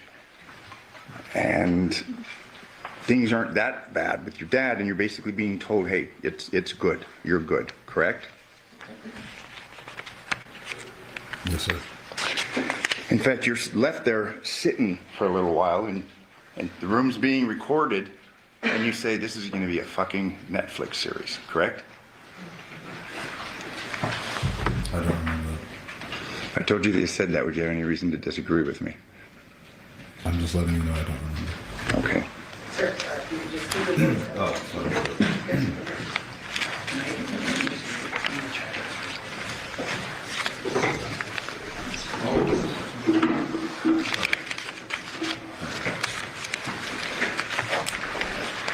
Give me 2 microphones. And And before I forget, and I'm sorry for going back, but there was some discussion with Detective Ozawa about the problem the morning, August 7th, about your wife trying to register the girls. Your dad was supposed to have registered them, correct? Yes, sir. That's because they were moving into the house and the girls were starting at that school, correct? Yes, sir. So that's again a confirmation that you knew.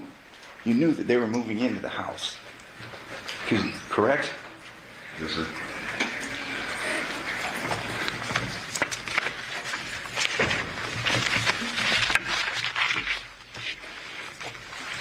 You testified before a grand jury, a little different room, but you were put under oath and you were called as a witness on September 14th, just a couple days after that last interview, correct? Yes, sir. And under oath, you testified, like you did initially today, that you were unaware that your father was moving into the house, correct? Yes, sir. And that it was something that you had learned after your father's death, correct? Yes, sir. And that there were no discussions about you potentially moving out, correct? Yes, sir. In fact, that's exactly what you said, no, sir. There was never a discussion and you said no, sir, but there were multiple discussions, correct? So that I can remember, yes.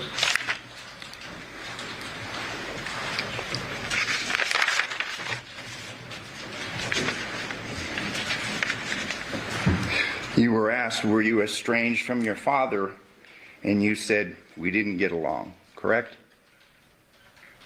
Only while working, sir, yes. I'm sorry? Only while we worked together. So you're still saying you guys got along just fine, but it was just work related? Anytime I was with him, I had a good time. I see. But you guys don't text, you don't call, correct? Not after he found out I was married.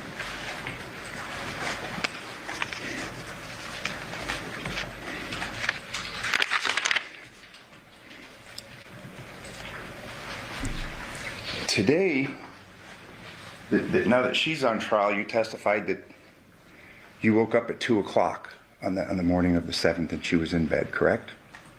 Yes, sir. But when you testified to the grand jury, you testified that you never woke up at all, correct? I'm referring to page 17, 18. Yes, sir. So your testimony is different again today on that point, correct? Yes, sir. Because obviously you waking up is kind of a big deal, correct? Yes, sir. In fact, you were actually awake at 2 a.m. on the 7th, weren't you? I woke up to her getting in bed, and I looked over at her and saw that she got in bed, and I rolled back over and went to sleep. You had been calling her that night from the home phone, correct? Well, she's with your dad. We don't have a home phone. Testimonies that you don't have a home phone. All right. So it's your testimony that you didn't call over and over again? I believe I sent a text and she didn't reply, and then that's when I put the girls to sleep and I went to sleep myself. But that wasn't the only night that she was out with your dad. She was with your dad till like 1 a.m. the night before, correct? Possibly moving things, yes. So 2 nights in a row, she's with your dad and she's not home, correct? Yes, sir.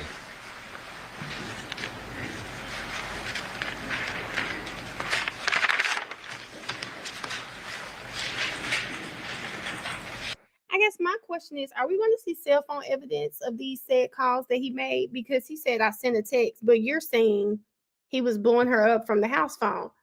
It was 2023. Most people his age, her age, don't really have house phones. I'm going to need to see some proof of those calls. Otherwise, he just saying shit.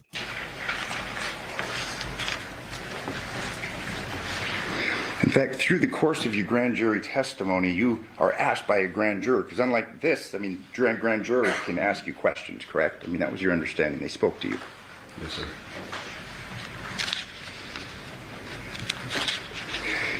You were asked how long you and Devyn had been married, correct? Yes, sir. And you answered 3 years. Yes, sir. And then there's some follow-up questions. Just like to ask you a couple more questions about that. Did you and Devyn... Sorry to interrupt. I'm sorry, page 35. Thank you. Did you and Devyn get married in the traditional sense? And you answered, yes, it was more of me helping out with the girls when she couldn't find a babysitter. So I figured, well, we both kind of sat and talked about it. When she has to go to work and can't find a babysitter, I could be there. She also had a whole bunch of medical problems, and it was very expensive to keep the girls at daycare, and she's sitting in the hospital, so I would normally be there to watch them. And then there's a question, okay, and I'm sorry to ask, was an intimate relationship that you were in with Devyn at some point? And your testimony under oath to this grand jury on this day was, yes, after the first year it started to get intimate, correct? Yes, sir. After the first year of marriage, it started to get intimate, correct? Objection, it does not say that. The context of the question, I've read it, it speaks for itself. Okay, so ladies and gentlemen, the jury can determine what the context is. You just need to read it verbatim. So that objection will be sustained. And if I may just read then for the record, I mean, this is prior testimony. This is from the grand jury. Correct. What page are you on? Page 35, I'll start at line 15, page 35, by juror. How long have you and Devyn been married? Answer, 3 years. Question. If I could ask you just a couple more questions about that, did you and Devyn get married in the traditional sense? Yes. Answer. But it was more of me helping out with the girls when she couldn't find a babysitter. So I figured, well, we both kind of sat and talked about it.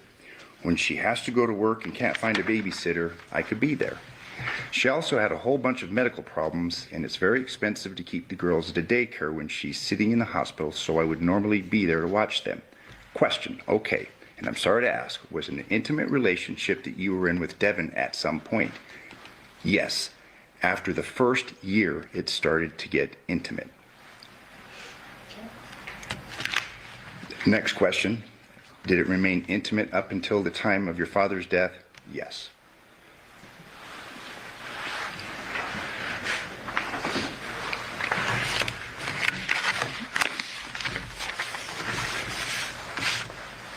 You're getting closer to the truth of the nature of your relationship the farther it is that you get away from perhaps being charged with his murder. Fair to say? Can you repeat the question? You're getting more and more truthful concerning the nature of your relationship with Devyn the further it gets away from your having been charged or being charged. Fair to say? Yes, sir.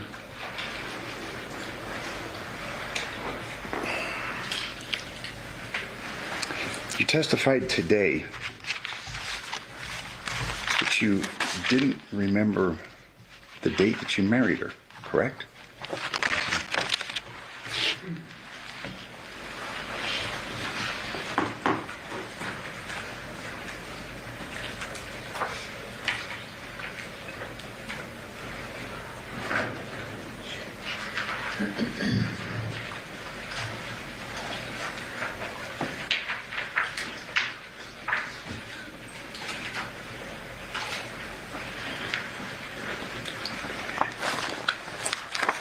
Your testimony that you don't remember marrying her on December 21st, 2021? No, sir. Are these in stipulated? Thank you. There'll be exhibit numbers, but I'm going to show you some pictures, okay? And these were taken from your phone. From his phone.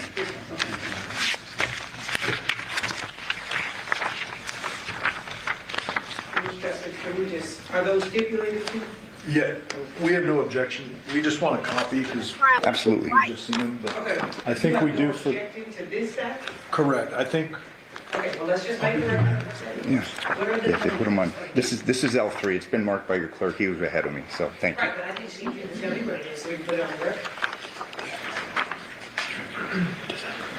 Okay. L3. It's L3? Yeah, is that L3? Okay. So, Mr. Joseph, what's it, if the whole packet's being circulated to, let's just admit the packet now, then you Okay. can show any ones you want. Okay. So L3 to what?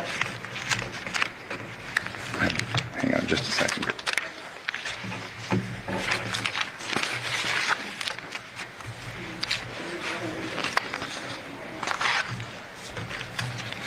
A3 to S3. Okay, A3 to S3 is invention of stipulation and prevention of punishment law. And in the interest of time, and since these will go back, I'm not going to go through each and every one of them. In the front. Right here? Yeah.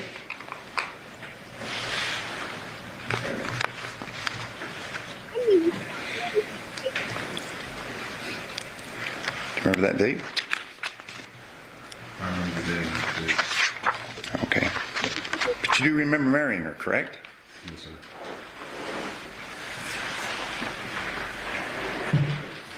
Remember this?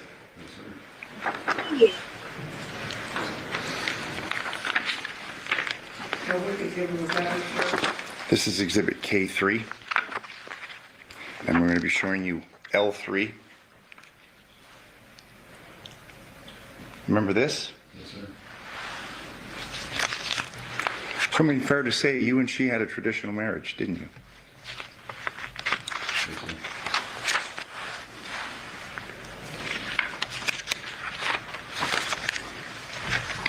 I mean, obviously, it was a fairly passionate relationship, wasn't it? You got weird, yeah. I mean, for good and bad, correct? Yes, sir.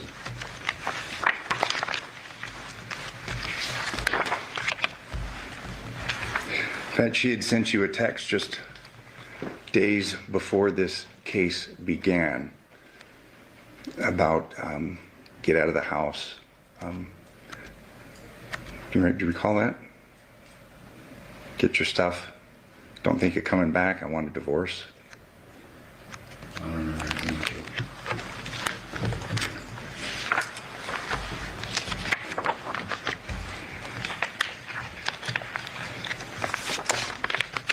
And you're still married to her, correct? Yes, sir. After things went down in this case, you moved to California, correct? Yes, sir. Through the course of your marriage to her, you wore a wedding ring, didn't you? In my time in Vegas, yeah. And she wore a wedding ring too, correct? Yes, sir. And that was a symbol of the commitment that you had to each other, correct? Rings are. Yes, sir. I'm showing you what's been admitted, Defense Exhibit B3. That was the ring that she wore, correct? Yes, sir.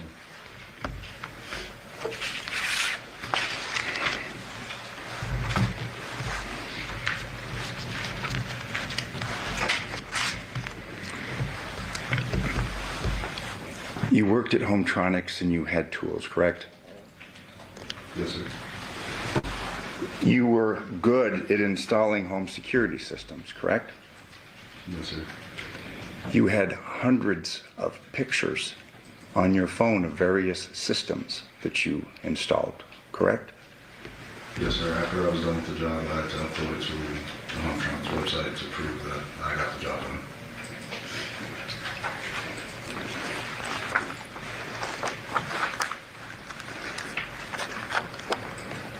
And Your Honor, this is Defense Exhibit,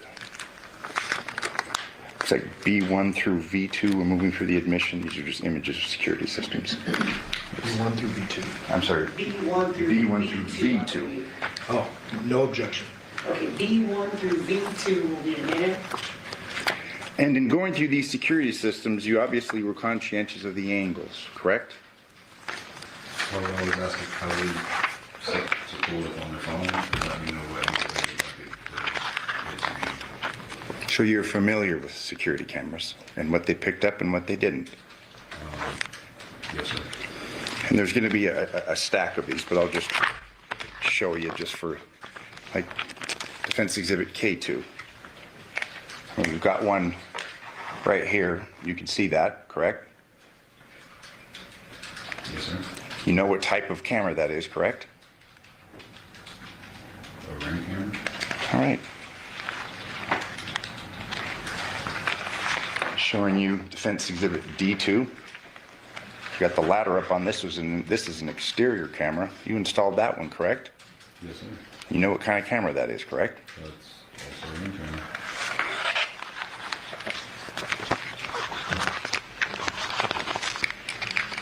I mean, you were good at what you did, correct? Yes, sir.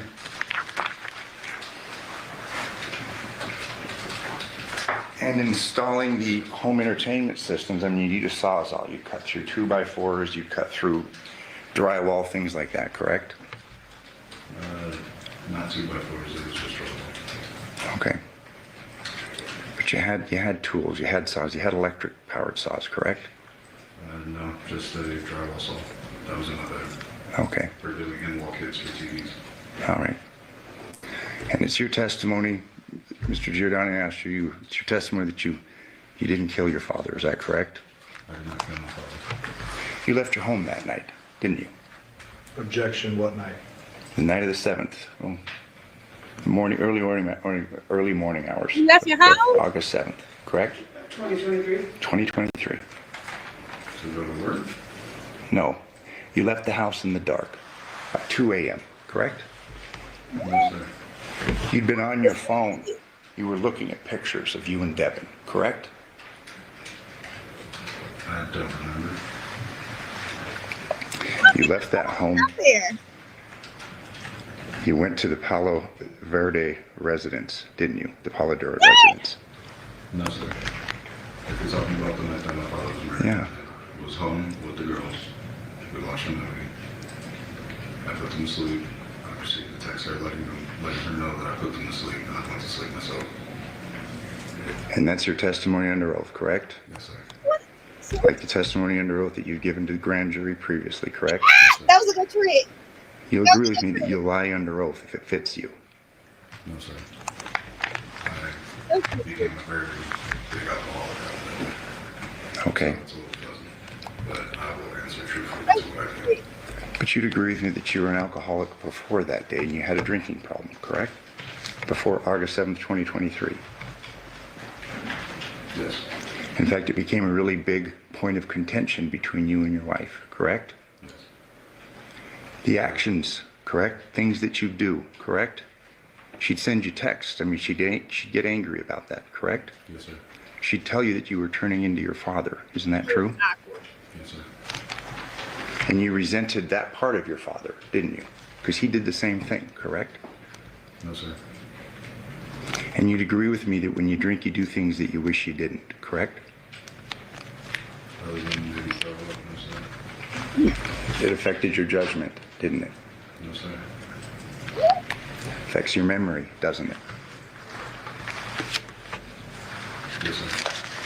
I have no further questions, but thank you. You did.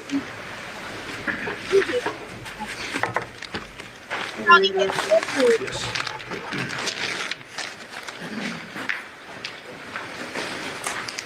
Bear with me, Deb, here. I just got a few more questions. You did all of it. I want to clarify a couple of things. So, Mr. Draskich started his questioning by asking you if you'd ever talked to him or his investigator or anything like that, correct? Yes, sir. Since after that jail call we heard, you moved to California, correct? Yes, sir. And you've maintained a job out there, correct? Yes, sir. Living a normal, or I guess relatively normal life. Yes, sir. You traveled here after we contacted you and said this trial's coming up and we need you to testify as a witness, correct? Yes, sir. You came here willingly. Yes, sir. You didn't make me go arrest you to bring you here, correct? No, sir. We flew you out and you came and you brought your girlfriend for support. Girlfriend! Your girlfriend's the young lady sitting in the back of the courtroom. Yes, sir. Is it easy for you to talk about your personal sexual life in front of all these strangers and that big old camera right there? Yes, sir. Okay, so tell me tell the jury.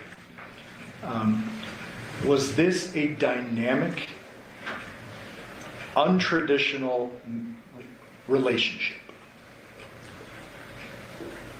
At first, it was just to help with my sisters, and things got a little weird, so in the beginning, no, and then at the end, yes. Okay, and I'm not just talking about the marriage. I'm talking about since you were a 19-year-old kid having sex with your father's ex, or I guess live-in girlfriend at the time. You would agree that's not traditional? Absolutely not. Yes. You would agree that's not traditional? Yes, sir.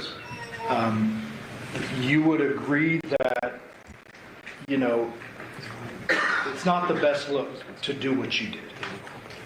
Yes, sir. Are you embarrassed of that? Yes, sir. But it happened, and you're acknowledging it, correct? Yes, sir. And that sexual relationship went on for an extended period of time? Yes, sir. Without going through all these exhibits, you would acknowledge and you understand that the detectives took your phone and took a whole bunch of other phones, correct? Yes, sir. And before you even took the stand in front of these people today, you know that we, all these lawyers, have access to your most personal, intimate conversations. Yes, sir. Okay. Are you doing your best to recall 2 years ago, back to 8 years ago, in front of this jury? Yes, sir. Okay. So when you say, sitting on the stand today, you say, I believe I worked on August 6th. Is that what you believe? Yes, sir. Okay. So, Mr. Draskevich made a big point of this, and I want to address it real quickly.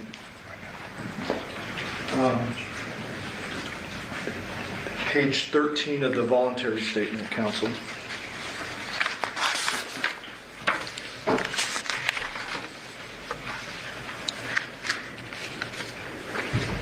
This is about working the day before.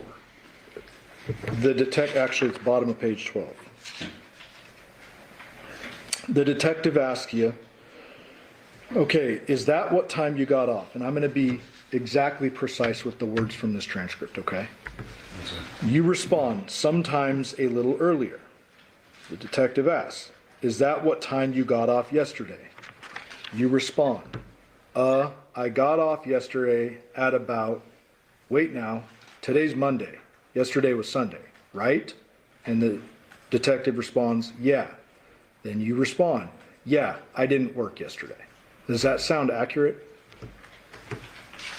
Yes, sir. Okay, and I can show you this at any point if you need to see it. My point is, and my question is,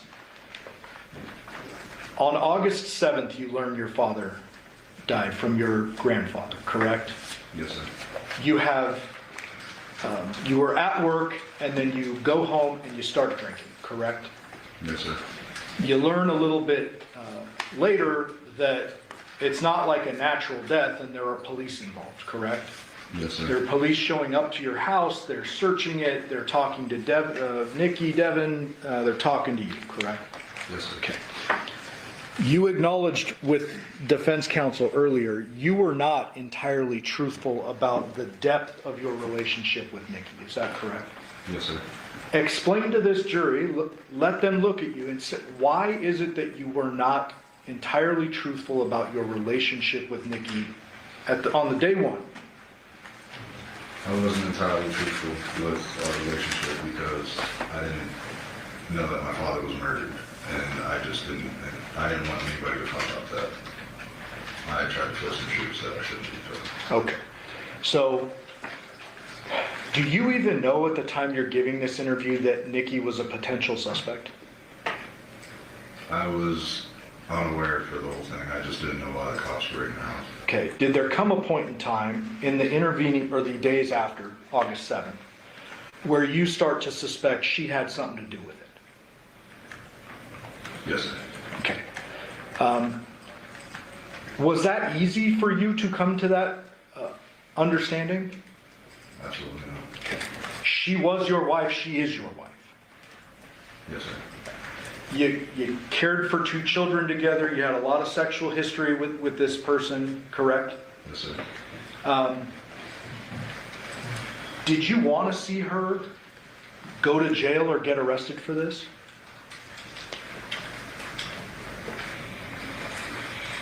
Can you repeat the question? Yeah, and I should clarify. In the days where you're just suspecting and you're still kind of figuring out what's going on, did you want her to go to jail and lose her kids for this? Once I found out after the news article, yes. Okay, so once you find out what actually happened to your dad and you presume she did it, you want her to go to jail. Fair. Yes, sir. But before that, you're not in any of this interviews blaming it on her, correct? We agree there. Yes, sir. You're not saying she must have done it.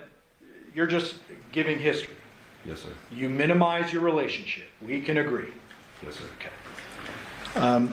With regard to the questioning Mr. Draskovich went through with the, when you learned your dad was moving into the Porcupine Room address. I want to talk about this for a moment. Before I get into the transcript, as you sit here right now, when is it that you think you learned that your dad was moving into the residence?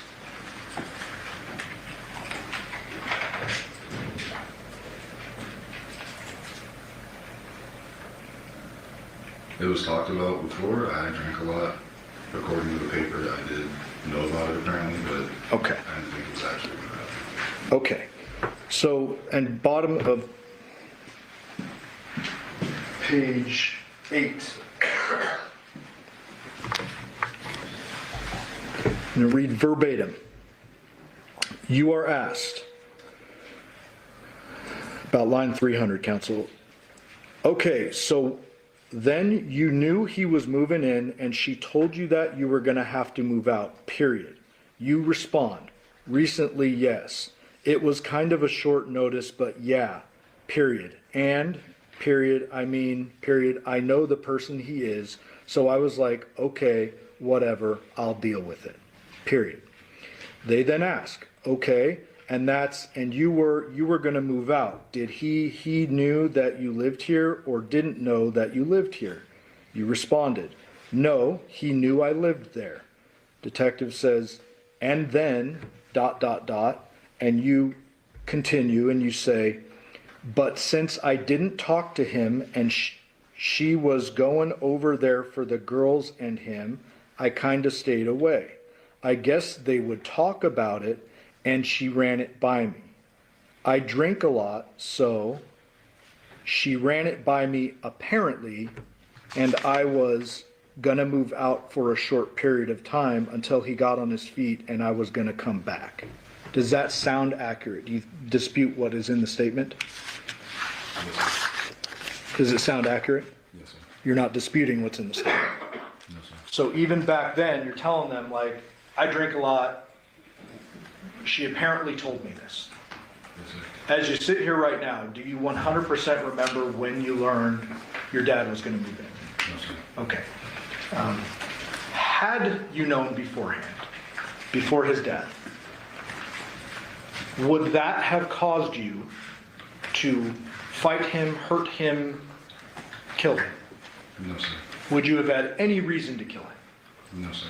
Did you want out of this relationship with Nikki at varying points of time? Yes, sir. And so had your dad moved in and you've been told you gotta go stay at a buddy's house and move out or whatever, would that have been a big deal for you at the time? Absolutely.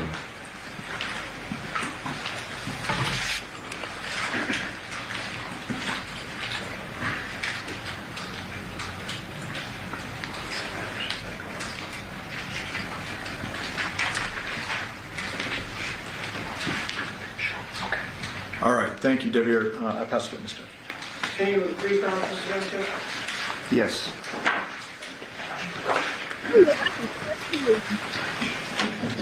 This attorney has ticked me off because he really had me thinking he had some phone calls where this man was blowing her up from the house phone. I was like, oh my, he was in a jealous rage. He probably did it. Whole time he's just giving us a hypothetical. I don't even trust him anymore. I don't trust him anymore.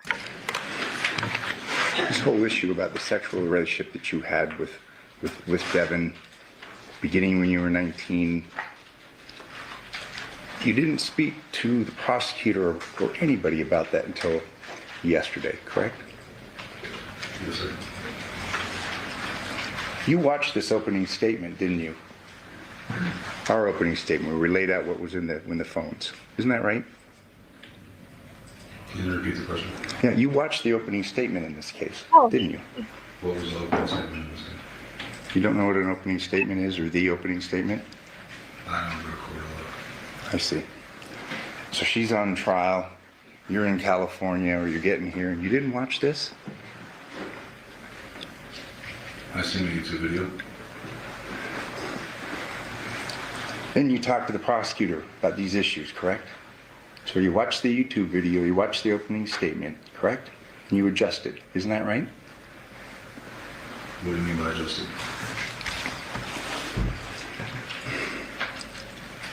You know, you received a couple of texts from your father.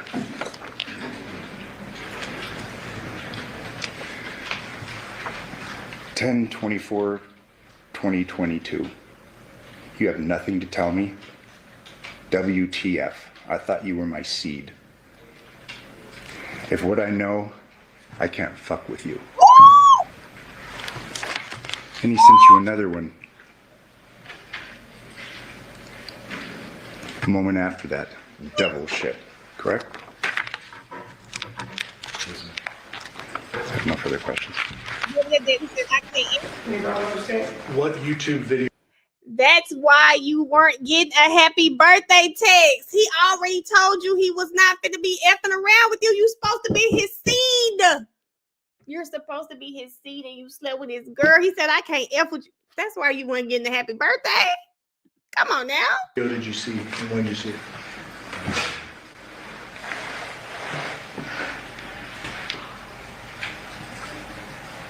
It was earlier in the year.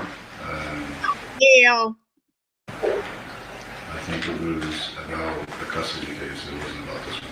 Okay, so that line of questioning just now was a bit misleading, so let me clarify something. I'd object. The question was clear. It's whether his answer, I think, is misleading. So. I object, Mr. Giordani's objection, Mr. Giordani's characterization is going to be sustained. Mr. Giordani, if you think something needs to be clarified for this jury, you can ask a clarifying question. Okay. So the way, maybe I mischaracterized or misunderstood the question. I thought the question was, did you watch a YouTube video last night of the opening statement that happened in this trial? No, sir, I'm sorry. The video that I had witnessed was over the custody case, I believe. Yeah, like months ago, correct? Yeah, earlier Okay. this year. Did you watch any footage from this trial before hitting the stand? No, sir. Okay. So what you're testifying to is not based on something Mr. Draskevich said yesterday or the day before? Because you wouldn't know what he said, correct? Yes, sir. And when we met last night, I told you, I'm not going to tell you what anybody said in court. I want to hear the truth, correct? Yes, sir. And I said the most important thing is to tell the truth, correct? Yes, sir. Are you doing that? Yes, sir. Pass witness. Any follow-up, Mr. Justice? But you're capable of not quite telling the truth when it's to your benefit. Fair to say? I just didn't understand the question, I'm sorry. I see.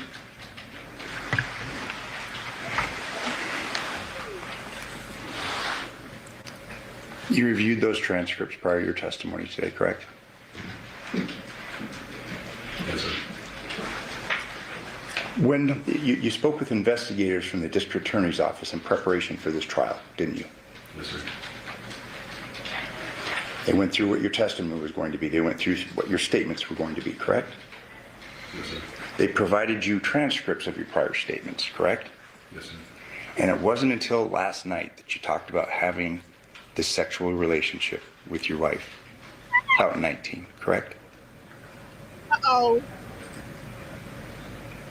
Uh-oh. Yes, sir. And just last night's the first time you talked about it, just so we're clear, correct? Talk to him.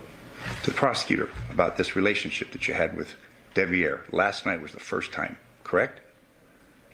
Well, he is Devyn. Yeah, but no, I'm sorry. It's been a long day. But with Devyn, you spoke with Mr. Giordani last night for the first time, correct? About your relationship with Devyn Michaels. Going back to 19, correct? Yes, sir. Thank you. I have no further questions. Any follow-up? Yeah, I'm sorry. I just got to clarify. Just so everyone understands, you testified at a prior proceeding where I questioned you, the grand jury thing that we were talking about earlier. Yes, sir. And you talked about the relationship and you said it was sexual after the first year and it went up and until your dad's death. Yes, sir. That's back in September of 23. Yes, sir. Last night, you flew in out of state, you came with your girl, and you met with us with a witness present, a guy with a badge. Do you remember that? Yes, sir. Okay. And I don't know if it was meant to be suggested this way, but what I heard was they told you what to say or something like that? I object to that. No, I didn't. That wasn't my question, so that was Okay. not. Okay. So we asked you questions, correct? Yes. And I told you, I can't tell you anything that's happened in court. That would be unethical, correct? Yes, sir. Okay. I told you to tell the truth. Yes, sir. Pass the witness. Just so we're clear, I'm not accusing him of any wrongdoing. I'm just saying yesterday was the first time that you had a discussion about having a relationship with your wife, a sexual relationship, from the time you were 19, correct? No, sir. It sounds like I was already interviewed about it and I talked about it. I read you your grand jury transcript. No, that was in the context of your marriage. You never testified before the grand jury about having a sexual relationship with your wife that began when you were 19, correct? Yes, sir. I have no further questions. No, thank you. Ladies and gentlemen, the jury have any questions for this witness? Okay, seeing no response. Sir, you are excused. Thank you very much for your testimony here today. You can come out now. Counsel could approach. Lexi, I won't forget the 7 years prior. That's what I won't forget. I won't for. Oh yeah, I think this is the end, y'all. I won't forget the 7 years prior. We are going to take our nighttime recess. During this recess, you must not discuss or communicate with anyone, including fellow jurors, in any way regarding this case or its merits, either by voice, phone, email, text, internet, or other means of communication or social media. You must not read, watch, or listen to the news or media accounts or commentary on it. You must not do any research, such as consulting dictionaries, using the internet, or using reference materials. You must not make an investigation, test the theory of the case, read any aspect of the case, or any. Okay, we're done with day 2. I don't know. I think I'm gonna do day 3 tomorrow. Or I don't know. I need a break. I need to go eat. I need to go do this dog. So I'm gonna see. I'll see. I'll put it on my Instagram story if I'm gonna do day 3 tonight. How y'all feeling about him? Because I feel like after his testimony, during the testimony, it was a little shaky. It's a little shaky. But once redirect after 50-11 times game, I feel like he was just lying about specifically about their relationship. That's it. But I do think he was at home. Okay. What game for to come on, Ash? You know it is Saturday Night Football. We'll come back on tomorrow. I'll come back on tomorrow, and I'm going to I love y'all. Thank y'all. Tomorrow for day 3. I'm going to go probably watch some football myself. Who Bama playing today, Ash? I think he was at home, Lexi. It was a little shaky because of the lying. But once they said that his girlfriend was in that audience, it made even more sense. He has to say this in front of her. That's probably why he was so quiet too. His girlfriend is literally in the room, and who wants to say all of this in front of their girlfriend? It's already creepy that you're dating your father's baby mama. Okay? It's already creepy. Jasmine, Reasonable Doubt was so good. This was a great episode. I love me some Jax. And I'm trying to figure out what's going on with Jack's daddy and that sister. I'm trying to figure out what's going on with them because something not right about it. So, I don't want to mess it up for you, Jess, but something not right about their daddy and their sister. You think he cut the head, Ash? Oh my God. I need some cell phone tracking or something for me to feel like he was at their house. That would change everything for me. And the fact that they did not introduce any of that type of evidence with him on the stand leads me to believe they either didn't do it or he was at home. I don't know. Cheryl, I think you might be right. I think you might be right with that sister. Lori gonna be a regular because I saw they just got renewed for season 4. They were just renewed. So you might be right. This season has been one I think I have enjoyed all of the seasons, but this season, this Ozzy story is just so many twists and turns, so many things. It's just they did an amazing job. This season. Billable Bill? Oh my Billable Bill. Oh God, it's been amazing. It's been amazing. The last episode. Oh, Ash, I just think everyone failed Ozzy, and it's been really sad because you think of the stories we've heard about people like Usher, Justin Bieber, Chris Brown, the stories that we've heard, Aaliyah. You think about these stories, and man, this shit happens. It happens. So it's been a mess. So I'm going to log off. Thank y'all for being here. I'm gonna see y'all tomorrow. I don't know what time. Don't let me lie. I hope I can do early again because I liked getting on at 10 today. And we'll probably do 10 to 4 because it's a 6-hour stream, but as we saw today, it's really like 4.5 hours. Because we only been on here for 3 hours and 46 minutes, and this was a whole day. So I'll try to get early. Thank y'all. See y'all later. Thank y'all for coming. Thank you for all of the likes and the shares. I appreciate it. And I'll see y'all tomorrow. Enjoy the rest of y'all Saturday. Bye-bye.